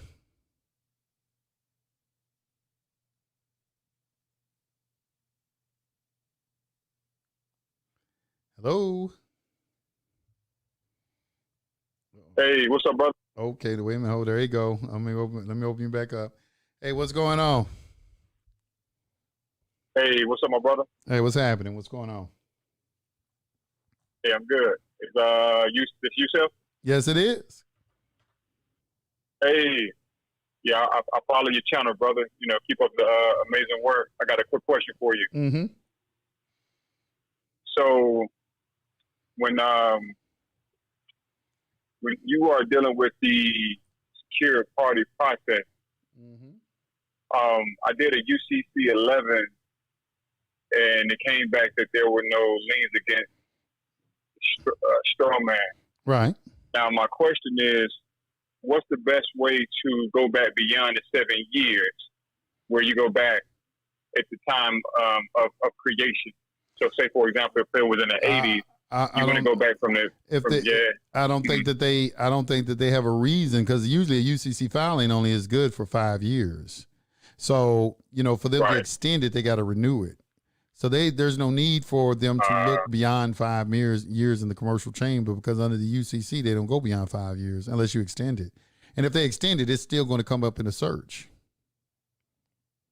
Right. Okay. I didn't know if they had like a deceptive way of every 5 years they sell it to another secure party, and they're basically trading. And either way is they're going to have to file some sort of amendment or something to it and show that it's been transferred over to someone else. Someone to maintain that security interest in that personal property, they're going to have a UCC 1 on file. The only way that that lien is going to be released on their property is when they file a release, you know, into the UCC. I get it. So it's going to show up in. See, last thing. Go ahead. My bad. Go ahead. I was just going to say, you know, like, yeah, that's deep. Go ahead. Just go ahead. Go ahead. Say what you want to say. I'll be quiet. Go ahead. Yeah. My bad. Yeah. So what's interesting is that, like, when certain brothers, let's say, for example, if they got like child support, or they're dealing with an agency, let's say the passport agency, and they don't want to give them a passport because somebody put a lien against the straw man. So it's almost like something is going on that we're not aware of, where it's like some type of agricultural lien or something going on, where these agencies are able to say, hey, this person owes us, and we have first, you know, we have the right to hold this person up, basically. And so that's why I was like, something else may be going on. Yes, so, it is. That makes sense what you're saying now. Yeah, it's all, well, the first thing that you have to do is think in terms of the fact that everything they do is in a commercial nature and has to do with liens. And so even when, you know, I've even thought about the fact that to get a passport, you have to give your birth certificate, and that they have something called the public charge doctrine. And when you go into a foreign jurisdiction, which is another commercial jurisdiction, you got to be bonded. So you just can't walk freely into somebody's country, and that country is commercial in nature, like the United States, and you're a foreign outsider and you haven't been bonded against anything. You're not a citizen of that country. They don't have no birth certificate for you. They don't have no social security number for you. They don't have anything. So if you go over there and commit some sort of public charge, like you kidnap somebody or injure someone or their property or something, how are they supposed to exact some sort of compensation for you, from you? So there has to be, because you're not a citizen, you're not beholden to that country's laws. So I really think that the birth certificate process is some sort of bonding process. And where I got that from was studying the public charge doctrine, because what the public charge doctrine was about is that, like, when England emptied their prisons and all of the lowlifes and thieves and criminals from England came over to the United States, and, you know, Georgia, that was a penal colony, is one. This was a penal colony where they locked up people and things of that nature. Well, they had to come up with something for the country. When you come into this country, are you going to be an asset to the country, or a liability. In other words, you're going to come over here and build a good business for yourself, have industry, build a country, or you're going to come over here being a homeless person, or come over here start robbing banks and doing things of that nature. All right, so they didn't know what you would do, so they had to have some sort of surety or some sort of insurance against that, or assurance. The word insurance comes from assurance, and that is what bonding is all about. Bonding is like some insurance. So under the public charge doctrine, they would bond people who come into the country. So that made sense to me. If you go to another country, they need to bond your ass. You need to be insured some kind of way. You need to be insured. And that's what a passport is. Passport, to me, is just evidence that you're insured by your native country, that they got insurance on you. Because the ability to travel is supposed to, people don't know this, but passports are unconstitutional. Now, they circumvent passports based off of, what's Homeland Security, what's the word I'm looking for? They concerned with, the Homeland Security, that kind of trumps it. But under some sort of necessity doctrine. But requiring people to have a passport is unconstitutional. How you going to tell me I cannot egress on this planet Earth that God gave me? Motherfucker, you didn't give us shit, and I can't travel all over it and see what it is. And God put me on here on this planet. You ain't put a motherfucker on here. You know what I'm saying? So that's why they keep everybody in this state of fear, because they're trying to keep everybody separated. They're trying to keep everybody separated. And a lot of people who are, don't let me digress too much. Finish with your question, because I get to start preaching. So, no, that's good stuff. You edifying the people, brother. So that's good. Yeah. Last thing. So where can I donate and book like a 30-minute consultation or anything like that? Okay, well, consultations, if you my PayPal, I got a Cash App, which is Yusef L. What's better for you, PayPal or Cash App? Well, either one, it don't matter. Either one. Cash App is Yusef L 19, $ Yusef L 19. Okay, and then my Cash App is just paypal.me/Yusef L. PayPal.me/Yusef L. And my Cash App is $ Yusef L 19. I put a 19 at the end of my name. Brother. And I come up in the I appreciate the donations. If anybody got any donations for me, I appreciate that. Who not going to appreciate? Brother. Yeah, I donated then. Okay. Exactly. Yeah, I'm gonna donate now. Yeah, donate if you want a consultation. You can reach me there, and we can have a discussion about your particular issue. Thank you, my brother. Thank you. Keep doing the work, brother. Okay, I appreciate you, brother. All right, appreciate you. All right, okay, y'all. All right. Take care. Let me go over to let's see, what is 720? It's Colorado. 8298. You're on the line. What's on your mind? Hey, brother, how are you? I'm doing all right. How you doing? I'm doing fine. Okay, so I am totally new at all of this. Okay. So the first thing I've done was I renewed my passport. Okay. And so when I went down there to renew it, they wouldn't take my birth certificate because my parents' name was not on my birth certificate.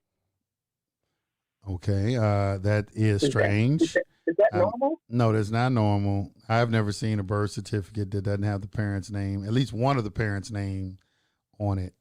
I've never seen that. No, I haven't. I haven't, okay. You know what I'm saying? But I who's to say it doesn't exist? But I have never, because every baby has a mother and a father. Now the father might be known, might not be known, but if you got a birth certificate, that tells me that somebody knows who the mother was. Okay. So anyway, today I ordered a new birth certificate. Okay. To see if it was going to be the same. All right. Okay.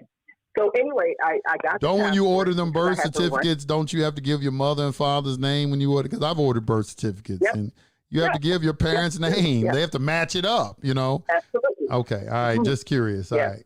Just curious. Go ahead. So anyway, since I was at the passport office, I had to find another ID. So since I work for the state, I went out and got my job ID. Okay. And so they took a copy of that, and obviously I don't know if it worked, but I got my passport and my passport card all new, stating that I was not a citizen, a U.S. citizen. Okay. So I got all that back. I'm not sure if anything has changed, because I'm going to go try and purchase something today to see if it works. Well, what is having to, wait a minute, hold on. What does purchasing anything have to do with your passport? What do you mean you go purchase something? What does that have to do with your status? Because you go and buy something. How's that related? Explain that to how that's related. Because when I purchase it this time, I'm not going to use my ID. I'm going to use my passport card. Last time I used my ID. That don't have nothing to do with, that don't have nothing. I mean, they should accept passports just anyway, for purchases, because passport is a valid form of identification. It's a federal form of identification. So they accept it in banks. Right, if they accept it in the bank, why they wouldn't accept it in the store? Well, the last time I tried to purchase something, I wasn't allowed to purchase it. Well, then that's that individual store's policy. You can't blame that on the UCC. That's just attributed to the ignorance of the store clerk or the store manager or even to the president of that particular company. But in no way does that in any kind of way serve as an indication of the efficacy of the passport as it relates to your interaction with law enforcement. Okay, that's what we're interested in. Not because of my past. Well, wait a minute. We ain't teaching nothing about passports, so you go buy shit with it. All right. That is not the purpose of this, because as a matter of fact, everything that relates to this has absolutely nothing to do with purchases whatsoever. Because HCR 192, June 5th of 9, nothing about you going able to buy something. It talks about discharging debt, which is what we talk about when we do SBC University. You can't make no purchases, but there are people who constantly come on this show. I don't know where they get the message from in thinking that, but they seem to trying to propagate this notion that in some kind of way this relates to commercial and transactions as it relates to making purchases. And it doesn't. It doesn't have anything to do with it. We're talking about the bankruptcy of the United States. That bankruptcy of the United States allows you to form a bond and put it on deposit with the Treasury Department and then create negotiable instruments using private credit to offset public obligations. So we have to be very careful in our language, because just making this word purchase will get you arrested, because that's when they start launching allegations of fraud and things of that nature. They say, he's over there teaching people how to buy things with this process and everything.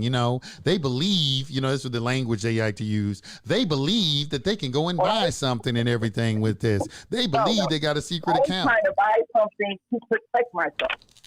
Well, you don't need to buy nothing to protect yourself. The only thing you need to protect yourself is knowledge, knowing your rights. You know what I'm saying? That's how you protect yourself. Just because you file some paperwork, that doesn't change anything, because the federal government goes off what is called form versus substance. You need to understand that doctrine. And what that means is we'll look at your paperwork, but we're going to look at your actions that you took and find out whether or not they were in accord with your paperwork. Okay, you can sit here and file paperwork to say you're an honorable person all day long, and then behind the scenes, you stealing from other people, you doing all kind of stuff, behind the scenes, but you telling the public that you're an honorable person. So you put that on paper. That paperwork don't mean anything just because you file some paperwork. So understand that the government uses form versus substance. I want everybody out there to write that down. All right, because I don't want y'all to ask me the same question again, because these paperwork bandits out here, they seem to think that filing paperwork is going to save them. What's going to save you is your conduct, because you can enter into a contract with someone based off your conduct. It's called an implied contract. Let me read the definition of implied contract. Let's read this. This is something we need to pause for a second and get us some information. Okay. We need to understand, what is a implied contract? We know what a contract is, but what is an implied contract, Yusef? Let's look at it. If you're a member of SBC University, you can go to the PDF section, and right in the PDF section, you're going to have a folder that says dictionaries, and in the dictionaries is all the legal dictionaries. I got dictionaries on what I got, Blacks 1 through 10 or through 9. I got Cromwell, Jacob, Buchanan, military dictionaries, Barclay. I mean, I got all type of dictionaries back in all the years, all the Bouvier and everything, all of them back here. Okay, but we're going to go off of Black's Law 8th edition. And we looking up, what's the word we looking up again? What word we looking up? Are you asking me? Yeah. Mm-hmm. What word we looking up for, God? I forgot. I was writing something down because I wanted to ask you another question. What we looking up, y'all? Somebody tell me the word we looking up. Let me see if people paying attention. What we looking up?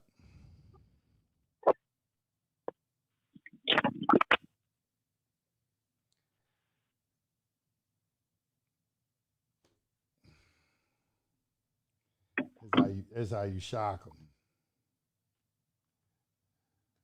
Let me see in the chat room. Okay.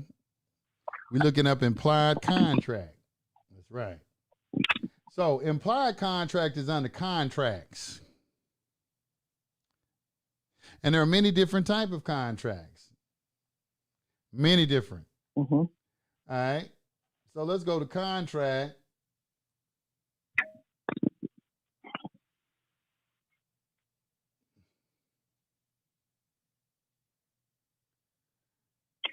All right, contract right here. All right. So we got service contract, performance contract, marriage contract, maritime contract, marketing contract. I mean, look at all these contracts. All right, we got this contract, hypothetical contract. We got futures contract. And we have implied in-law contracts. This is on page 980 of Black's Law Dictionary. An obligation created by law for the sake of justice, specifically an obligation imposed by law because of some special relationship between them or because one of them would otherwise be unjustly enriched. An implied in-law contract is not actually a contract, but instead a remedy that allows the plaintiff to recover a benefit conferred on the defendant. Remember I talked about benefits? You recover a benefit conferred on the defendant. They're allowing them to recover a benefit. You accepted a benefit. Okay? It is a legal remedy. All right? This is why I want people to understand. All right, it says adventurous courts have turned to the idea of a contract implied in law, a quasi-contract, not really a contract, a legal fiction necessary to promote the ends of justice and, in particular, to prevent unjust enrichment. Now, we know what a legal fiction means, an assumption that something is true, even though it may be untrue, made especially in judicial reasoning to alter how a legal rule operates. Okay, so right here they tell you that implied contracts are legal fictions. They fall under legal fiction. And it goes on, it says, since claims for the redress of unjust enrichment did not fit comfortably into either the category of contract or that of tort, they came to be described as claims in quasi-contract. Some of them were originally characterized as being in quantum merit, as much as he deserved, a form of action used for claims to payment for services. This procedural term has persisted and is sometimes used inexactly as a synonym for the more general term quasi-contract, which refers to any money claim for the redress of unjust enrichment. And what they keep talking about, that's what a constructive trust is. It's formed in equity for unjust enrichment. Okay, so if you take some sort of benefit has been conferred on you, and this is what I've been talking about the whole show, you accepting benefits and privileges. You are under some sort of implied contract or some sort of quasi-contract, and you don't know it. Okay, so they're looking at your actions, but so you can't file no paperwork and then still take, oh, well, I'm going to continue along the same road I've been walking, but now I'm going to file this paperwork, put y'all on notice, but I'm going to keep on doing the same thing I was doing and expect that things are going to change for you. That's not happening. You know, one thing I like about One Man Out is Aaron Coates, he said in there, he said, private life is something that you're going to have to get a hold of. Or post-relief life, you know, you got to be in constant attendance and be vigilant constantly when you change your status, because everything that they have created out here in the world is to favor the public.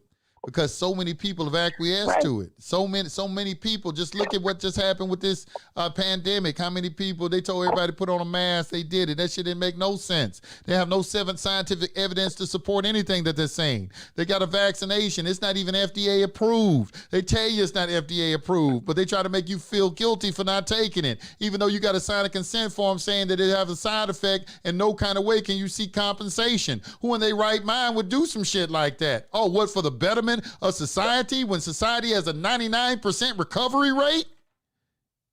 It doesn't make sense. When you say don't, it don't make sense. When you say don't, go ahead. When you say don't accept any benefits or anything from the government, does that include me accepting a paycheck from the government because I work for the government? Yes, yeah, working a job is a benefit and a privilege. Why you think you pay income taxes? You only pay taxes on benefit and privileges. A tax is a tax on a benefit and a privilege. They do not tax rights, and they don't tax anything private. Okay. Tax law is public law. Okay. So taxes only exist in the public, and they only relate to benefits and privileges. Working a job for someone else is considered a benefit and a privilege. You don't have no right to work a job for somebody. I mean, they come up with these little statutes, these little workers' compensation and all that to help out employees, but it's still, those are benefits and privileges. You don't have no right. Ain't no right. Mm-hmm. Okay. Okay. Well, you have answered my question. All right. I appreciate it. Thank you very much. Yeah, I appreciate you, Yusef. Thanks for what you're doing. You're welcome. All right, y'all. Let me go to the next caller. Let's see what we got. We got 360. 360. Where is this? Where is 360 at? It's over in Washington State. 360-1168. You on the line. Oh, my God. Get out of here. Brother Yusef L. Hey, my man, I appreciate everything that you do. Hey, bro, no lie. Like the system has really destroyed my family, you know, and I started reaching out and trying to learn things. You know, I've seen some things on YouTube across your channel, and you've changed my life. Literally, you've changed my life. And I appreciate you from the bottom of my heart, Yusef. Seriously, my man, I appreciate you, bro. I wrote down a couple questions, if you don't mind me just asking real quick. Go ahead. One of the things is right now, you know, I'm in the middle of a domestic violence case, and my ex, she ended up lying on me, and you know, it just got out of just crazy. And so now, I've been fighting this case since 2019. You know, I was stuck in jail because of the coronavirus. I didn't have the money to bond out, so I had to wait in there until I was able to afford it. And so, man, it was crazy with the deal. But so my question is with the secure party creditor for the foreign grantor trust. I've been trying to find out who do I call to get that number. Well, that's a penalty. The only people that issue foreign numbers for foreign entities is Pennsylvania. It's called a campus. It's the IRS campus in Pennsylvania. Okay, and usually their numbers start with like 9899, things like that. 98 just tells you what campus issues the number. So when you say 98 number, that's just telling me it was issued by Philadelphia. 45 just means it was issued by the internet. You know, so those are what the numbers indicate, who issued the number. So the reason it's called a 98 number is telling you where you go to get the number, and that's Philadelphia. It's the only place you can get it. Okay. And like when you do like your secure party creditor stuff, that you recommended the credit edition, and I've been reading through there, and I can't find a place where it says to send the address for the Treasury.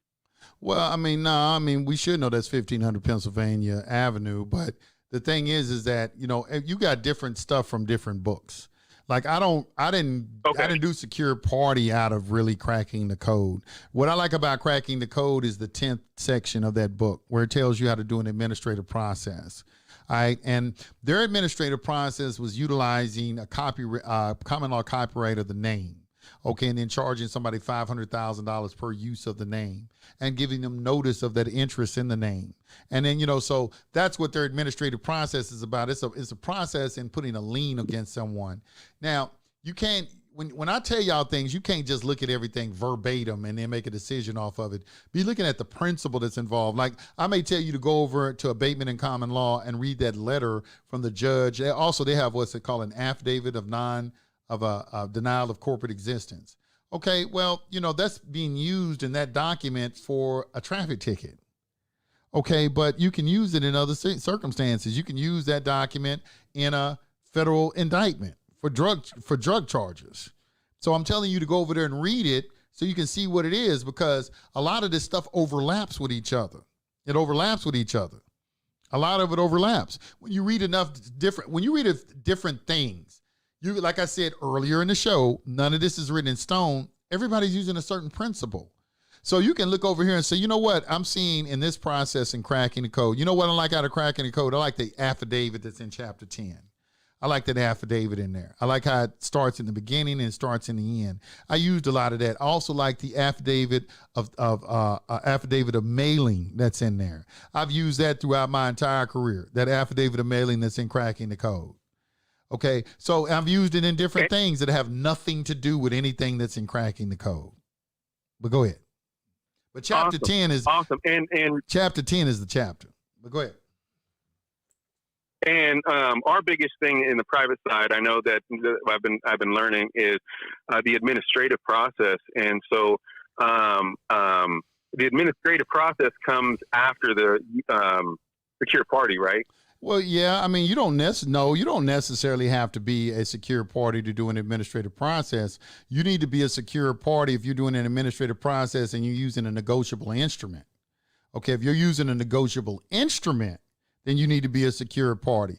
Secure parties for discharging debt, but you can use an administrative process in a variety of situations that have nothing to do with secure party.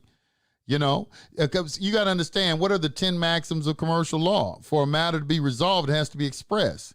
A matter can only be expressed in the form of an affidavit. An affidavit of claim, an unrebutted affidavit of claim stands as truth in commerce. Okay, so, these are those rules, those principles that you're utilizing. So we want to resolve an issue with our brother. It's also in accordance with Matthew 5:25, where it says, agree with your adversary while you're on the way to court. At least he hand you over to the judge hand you over to the bailiff, and the bailiff casts you into prison. I tell you, will not come out till you pay the very last penny, or farthing, as it says in some Bibles. But what that is, that's a principle. That's a principle. And that a principle is agreement, and silence is acquiescence. Okay, we're trying to reach an agreement. We're trying to resolve the issue before we get to court. So if somebody wrongs me or slights me, or I feel like they have damaged me in some way, I'm going to write them a letter first, because it says for an issue to be resolved, it has to be expressed. The only way something is expressed is when it's verbalized or in writing. Okay, I'm going to put it in writing. Okay, and then I'm gonna give them an opportunity to make me whole. I'm gonna say, look, man, you did X, Y, and Z to me. I think that's worth about $5,000 in damages. You can go ahead and pay me now, and we can kill it. Okay, well, if they don't want to resolve it, then that's when we got a controversy now.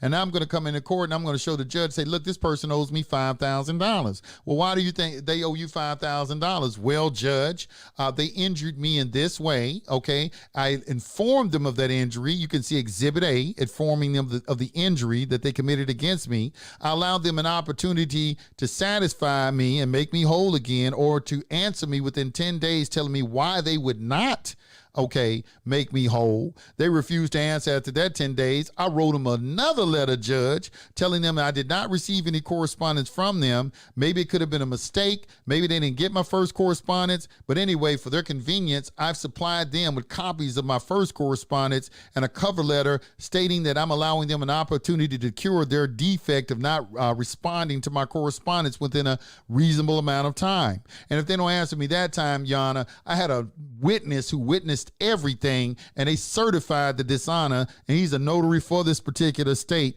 And I put on the public record as Exhibit C, a certificate of non-response stating their refusal to reply to me. And now I'm coming to this court of equity with clean hands and in good faith, asking this judge to make a ruling in my favor and give me a judgment for the amount of $5,000, because he had more than enough time to present his argument to me, and this is not the place to present it right now. He should have presented it before before we went into court. I got in writing right now that I wanted to resolve this and not waste the judicial resources of this court by coming into the public with this matter. I tried to resolve it privately. Here's my evidence that I tried to resolve it privately, and he acted dishonorably. And as such, Yana, I want you. This is a judgment in estoppel. Okay. In other words, it's a raised judicata. The notaries has already put a judgment in it. Raised RES adjudicata. Raised judicata. Okay, it means a thing already resolved. And, I would want you to issue an order on this. There's nothing else to talk about. That's why you're doing an administrative process. You're doing an administrative process so you can get an agreement with your adversary. You can use an administrative process in anything. They use them against you. The IRS uses administrative process. An attorney uses an administrative process when he's foreclosing on you. They write you a letter, say, look, you got 30 days to respond. If you don't respond, we're going to presume that this debt is valid. And he's going to have that letter in court as his evidence. When he comes into court to kick you out the house, they're going to have all that. They're going to put it on the record. Because they have to. They have to show that they followed the statutory rules that require them to give notices and give you time and opportunity to answer. And most people don't. Debt collectors, 70% of all debt collectors make money because people refuse to answer. And they go in and get a summary judgment against you or default judgment.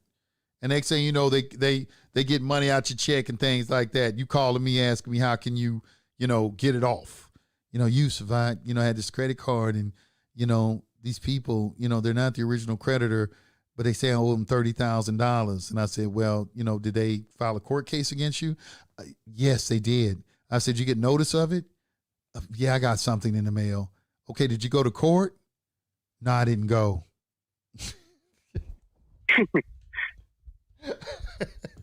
I said, okay, that's called a default judgment. Okay, and now they're going to get an attorney. He's going to skip trace you, see where your assets are. Oh, he has a job. He gets a check. Let's garnish his wages every 2 weeks. Oh, he got a house over here. Let's put a lien against his house over here. Clockwork. Exactly, because now they got an order from a judge allowing them to do that. And you need to be doing the same thing. You can do the same thing to you you can do the same thing to them that they do to you. Talking about. Go ahead. And that administrative process is powerful. Yes, and my thing is, does that work for custody too? Like, can I get custody using the administrative process? Family law is private law. That's not under the public. When you look on the pleading of a family law case, it's your name and it's the woman's name and your name. It ain't the state. So and plus you asking to get something that that another person has just as much right to it as you do. Your wife has just as much. Your wife has just as much right to the children as you do, and likewise, you have just as much. Because women, they got a habit of saying "my kids." They say that shit like you played no part in the creation of that child. I know women can try to make it feel like that. Like my child ain't your child; it's our child. Okay, understand that. Work in that situation. I mean, you can. I mean, I've done it. I ain't gonna lie, I've done that. You put them on notice. Like let's say they ain't letting you see your child. Because the first thing y'all should try to work out a visitation schedule yourself. Okay, because really, when you get involved in courts, it's just telling the world that you're too immature to try to resolve an issue as adults about something that should be so obvious. Both parents have just as much right to the child. But usually, most of the time, it's somebody trying to hurt somebody else when it comes to them children. And the children are just being used as a tool. That's the majority of situations. That your children are just a tool to hurt the other parent. Just a tool to hurt the other parent. Because in my mind, I can't even understand why somebody would want to keep their children away from the other parent. That right there fucks me up, because I would never do that to a woman. I wouldn't keep my children away from their mother. I have to feel like a piece of shit. You know what I'm saying? If you could do that shit and don't feel like a piece of shit, that speaks volume about your character to me. You know what I'm saying? Like, damn, you keep your kids away from their parent who is a good person. I'm not talking about people who is not good parents. I'm talking about you with people out there who keep your children away from good people. And then you try to put them on the people who don't want to see their kids. You don't want the man don't want to see his kids. You tracking that nigga down all over the place. You want to see his kids and everything. Well, now, you know, you know what I'm saying? if a man ended up taking the kids and jumping state, and he'd be labeled a deadbeat and everything else. But when a woman does it, or excuse me, when a female does it, it's different. You know, they don't listen, man. I just watched. I tried to tell my homeboy he was going through like the child custody thing, and he works. He got a place to stay, everything, and the mother ain't got no place to stay. Don't make no money. She done been in police chases. She done cut his ties. He got her on tape doing shit, all kind of shit, right? She done been arrested 2 times, during the course of the case. And I said, man, look, man. I said, they gonna give that woman the benefit of a doubt, G. If you was to do any of that shit she did, your ass would be under the jail. Okay, you going to jail. Do not pass go. But this woman, she doing all type of, and I tried to tell him that in the beginning. And he was telling me, because I went through it before he went through it. And he was kind of looking at me like, nah, I ain't gonna go through what you went through. I said, okay, you just ain't been through it yet. You go through it and everything, that's eye-opening, because you're seeing like, damn, these motherfuckers are crazy. And then you begin to ask yourself, who passed these laws? How'd y'all let these people? It wasn't no real men pass these laws. He had to be gays and feminists that got them laws on them books. Ain't no man put these laws on these books. You ain't paying attention. Your government been hijacked. Go ahead, man. Go ahead. Yeah, man. yeah, definitely. On how the people have literally asleep behind the wheel, and like I said, you get to what's really going on, especially after I needed answers, and after I started watching you. I've been following you now for quite a few years, and I'm telling you, I've just been doing nothing but research. Ever since you went into the law library and showed me, I was like, holy smoke, I know I could do that. So, information. We lack certain information in certain families and cultures and things like that. So in my culture or in my family, we weren't taught to, hey, there's a local law library. You might want to check it out. Mm-hmm. And so when that you were in the law library, I was like, oh man, we went in there in our law library over here in Olympia, Washington. And I fell. Now I'm like a kid in a candy store. It blows my mind, because there's so much value in those books, Yes, so you really, really changed my life. You really changed my life, and I appreciate you. You can get rich going to the law library. I tell people that all the time. You can find some information that make you money. Yes, sir. And you know what's so crazy that you woke me up to too about exactly that, going into the law books and things like that. I've actually. I'm on my 3rd attorney, and I fire every single one of them. I tell them, hey, I need you to file a Federal Rules of Civil Procedure, because I said everything's civil. I need you to file a Federal Rules of Civil Procedure, Rule 13, which is, the counterclaim. And none of them will do that. None of these bar attorneys will do that. And so I've come to the realization that they're not here for me. They're not for the client. They're here to turn me over. They not going to do nothing for you. And I've said that over and over and over again. People think it's the amount of money. It ain't the amount of money you pay them. They all gonna do the same thing, And I've done this long enough to see. I've had people that I know personally who are attorneys to get something they wouldn't do it. So it's like, why you wouldn't? And it's because they're not here to help you. They first do. Do you recommend filing counterclaims? Yeah. I do, and in almost any situation, because most of the situations are debt collections. So it would depend on how your counterclaim is going to be structured, but you have to put in a counterclaim, especially if it's something civil related, like like a credit card or your foreclosure or something like that. You got to put in a counterclaim. Now, claims and recoupment is UCC 3-305. This is why. Like if it was a foreclosure, you definitely put in a counterclaim, because you're here to recoup those funds, because the accounting on any type of mortgage is going to reveal that they didn't loan you any money, that they loaned you that you loaned them money. So the UCC 3-305, that's the recoupment. That's the actual counterclaim. That's a counterclaim. You have a claim and recoupment. And you can either recoup. You can ask them for the promissory note back or the proceeds of it. Now they got something that's kind of similar to that in Code of Federal Regulations, rescission. It's the right to rescind a mortgage. In there you'll see, and let me give you the code section of it. In there you'll see that they make reference to, that, hey, they got to give you the promissory note or the funds. Let's see, right of rescission.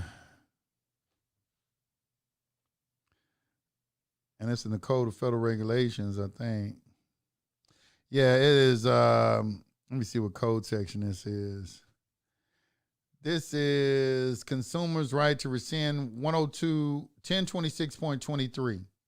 Right of rescission. And then at the bottom, you will see, you need to read all of that section, but at the bottom, you'll see special rules for foreclosures down at the bottom. And what is that in? Under H, special. That's a right to rescind. That is, I think it's Regulation Z, 1026. Okay. Yeah, 1026.23. Regulation Z, 1026.23. You can read that. And that's a very good chapter to know. But in there, it has some of those principles about, all of this has, like holder in due course relations and things of that nature. And, you are the holder in due course of that promissory note. And you got a right either to the proceeds of it or a right to receive the note itself back. That's when back in the day, we used to have produced the note arguments. And the courts did everything in their power to circumvent that. And that's when so much information about securitization came up that they don't even actually have the notes anymore. They destroy them and securitize the loan. And they've come up, and there's been a lot of arguments of whether or not securitization is illegal because they are selling instruments that somebody else still has an interest in. And that is what the claims and defense notice and the car contracts is all about. I forgot the guy's name. He's the head of the securitization forum. He put out a letter to the T&A director of GAAP, Generally Accepted Accounting Principles, discussing this, they look at like when you talk about securities, it's like a bundle of sticks approach. And it's like the bank has 8 sticks and you have 2 sticks, but they're trying to sell something, but they don't have all the sticks. And this is where this true sale doctrine came into effect. It's called a true sale, whether or not they possess enough rights in it, but you always retain rights. You always retain rights. And the right that you always retain is the right to what? Set off. Now, what they were arguing about is they wanted to learn how to extinguish all of your rights. And the only way you can extinguish all a person's rights in a financial asset is to give them full disclosure. And they don't want to do that. I got the document. Y'all can read it. Y'all just got to know what y'all looking at when you read it. They don't want to give you full disclosure. The only way you can take somebody's full rights away is to make them fully informed. But if they fully informed, would you decide to get your rights taken away? Probably not, if you understood really what was going on. I think Henry Ford said it best. He said, if the American public realized how banking works in this country, they'd take everybody and string them up. He said something like that, if we ever realized what was really going on. Being tricked. Everybody's being tricked. They want to keep everybody asleep. Go ahead. And also in UCC 3-306, I believe you're saying the rights to the security. That's claims to an instrument. And that's filing the UCC. Well, it could be one form. It doesn't tell you to file a UCC, but yes, a notice. You have to give notice to anybody that you send a negotiable instrument to of your interest in that instrument, of your holder in due course status. Okay. Because you got a holder in due course and you have a holder. Okay, when a holder comes in possession of an instrument, if he hasn't been given notice that you're a holder in due course, he can become the holder in due course. That's what UCC 3-302 is talking about. So just by giving them notice, that's exercising 3-306? That's exercising UCC 3-302, holder in due course, under Section 2. Holder in due course. Oh, sorry. Yeah, okay. And I remember, and that's in accord. That's in harmony with UCC 1-202. To know what a notice is, you need to understand UCC 1-202. Right, and I appreciate that. I remember you doing a show with Gene Keating, and you guys were talking about 1099s and OIDs, and things like that. Does that coincide with the, or is that something different? No, there's some relation in there to recoup, because what you're doing, you're recouping things. You are these instruments. For you to do a 1099 OID process, you have to understand that you're the issuer of those funds. You're the maker, you're the drawer, you're the issuer. So you need to look up and understand what an issuer is. Yeah, original issue discount. You're the issuer of any instrument. You look up the definition of issuer. I don't understand what these people be saying, because when you just look up these words, you're like, how could it be anything else? But they gonna test you. They're gonna test right on the form. It said it right there. You know what I'm saying? But it's like they're gonna test you though, because you gotta understand they don't want everybody knowing this information, man. But you know what? You are so right. You are so right, because once you woke me up, and then once I went to jail and realized what these attorneys are doing, because all the guys, they would come to me, and it's so crazy, because when you tell me, or when you're talking to everyone, but to me, it feels like we're having a conversation when I'm watching your YouTube videos, So, but when you were saying that you were like the jailhouse lawyer, and all the guys would bring you their paperwork and stuff like that, that was me, and they were all.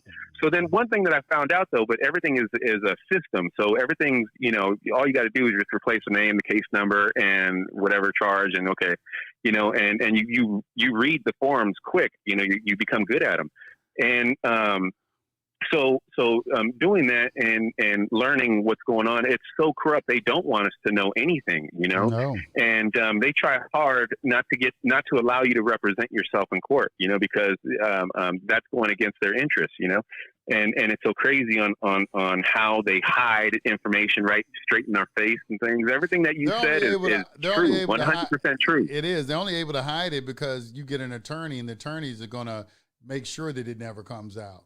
But when you learn information yourself, that's why it starts coming out, because you go into court representing yourself. Now you can ask questions that he won't ask. And then they try to call you crazy. They try to call you crazy for asking the questions. Yet when you use the Sixth Amendment for the Constitution of the United States, right there tells you have the right to know any nature or cause of any action. All right, so I'm exercising the constitutionally protected right to know the nature and cause of this action. Okay, I know the cause of the action. You're saying I violated some sort of statute, but that's not the nature of the action. Okay, the nature of the action be, well, what kind of jurisdiction am I in? Is this common law? Is it admiralty, or is it equity? You know what we mean when we ask that question. They don't want to answer those. They don't want to answer that question. I'm going to hold you in contempt. They're going to start threatening you. By the next thing you know, people are going to come up and start standing next to you and trying to intimidate you and everything like that. And when they do that, you just make sure, because see, a lot of things happen to you, and if you don't know how to verbalize it for the court reporter, it'll never make the record. So, you got to understand that too. Like when you start feeling threatened, you just say, I'm sorry, Your Honor, but why is all this, for the record, why the show of force in this court? I come in peace. I'm here to reach honorable settlement. I'm here to reach honorable settlement and closure of this particular matter. I'm not seeking any type of public controversy whatsoever, nor am I seeking to alert the public. You're on point. You are on point, my brother. Something to that effect, That was just off the top of the head. But it's something like that. Yes, sir. Yes, sir. All right, just let them know that you never there. That's one of the 4 rules. You do not participate in public controversy. I come in peace. You don't have to have a controversy. You the creditor. You got all of the cachet, all the substance. They need you. Y'all the people out here doing the work, not them. Government don't produce nothing. No. Is the case supposed to stop once you first do the administration process and the notary public sends the mailing to them? Is the case supposed to stop then, or is it still rolling? Well, no, it's not supposed until it's complete. And wait a minute. As it relates to what? Repeat your question, and what are we talking about? Like with the case, for example, because right now I'm waiting for a deposition hearing. When you discharge something, it's discharged. They can come and recontract with you, and that's why you got to UCC 3-311, I think, or 611, which is accord and satisfaction by use of an instrument. It's called accord and satisfaction by use of an instrument, and accord and satisfaction is a subject that everyone should study. It is in American jurisprudence. They have a whole chapter devoted to it. I would advise people to read about accord and satisfaction. Okay. And what it is they can that's where your recontracting comes in. A lot of the stuff you hear people talk about recontract, and you pay something off and they recontract with you, that's under accord and satisfaction. And that's the reason why we ask for the payoff statement, where to mail the payment to, and all of that kind of stuff. We're not making a payment, we're doing a set off, but you know what I mean. You got to understand what the amount is, because your negotiable instrument has to be the exact amount. Okay, and you have to give a 30-day payoff because you have to account for all the interest that's accruing within that 30-day time, and they're supposed to calculate that and give that to you. And at that time, you need to do your administrative process. You got plenty of time. You got 3 weeks to do it, 21 days. Okay, my man, that's it. I got to get off. I appreciate it, though. Hey, my brother, I do appreciate you. Thank you again. From the bottom of my heart, I appreciate you for leading me in the right direction, and you just being you. Keep up the good work, and you are powerful, my brother. Peace to the gods. All right, peace to the gods. I appreciate it, bro. All right, y'all. Another day done. Another day done. Had to come on and kick the bobo for y'all. I love doing this. Y'all know I love this. This is what I live for. Anyway, I want to thank everybody. Make sure that you like, comment, and subscribe. Get the likes up. Get the likes up. Share this video on your social media. You talking about you love your brother and you won't share truth with them. Make sure you like, comment, and subscribe. Make sure you check out SPC University. You know, you may want to come in the gold membership and just check out some of the classes that we have back there. And, you know, and check me out on Instagram. I do live streams on Instagram. Yusef Yusef_L_19. Yusef_L_19. That's where you find me on Instagram. I'm on Twitter. I'm on almost all the social media channels right now, but primarily Facebook. They got me in Facebook jail right now. So I talked about them feminists and they went off on me. You know, the feminists, boy, they converged on me. When I talked about the feminists, man, on Facebook, they started coming out the woodworks everywhere, you know. That's why your dick is 2 inches long. I'm more of a man than you. We don't need you, man. We don't need you. Look at you. You're weak. That's why we're going to take over. That's why women are in control. You know what I'm saying? I couldn't do nothing but laugh. But anyway, people be calling me, think I'm off. I don't answer no calls after I get off the live stream. I go and rest. People call me after I come on the live stream. You don't get me to pick up the phone. So he off now. I'm gonna call him. Shh, I ain't answering. Anyway, peace to the gods and goddesses. I want to thank everybody. Remember, my PayPal is paypal.me/UsefL, and my Cash App is $UsefL19. I appreciate any type of, remember, whatever you give comes back 10 times fold. Remember, there's a book called The Law of Tenfold Return. Y'all should read that. It's a very good book. Anyway, peace to the gods. I'm out. I'll get with y'all. And I got to do a webinar in the morning, so it's probably going to be Monday. Anyway, peace to the gods and goddesses.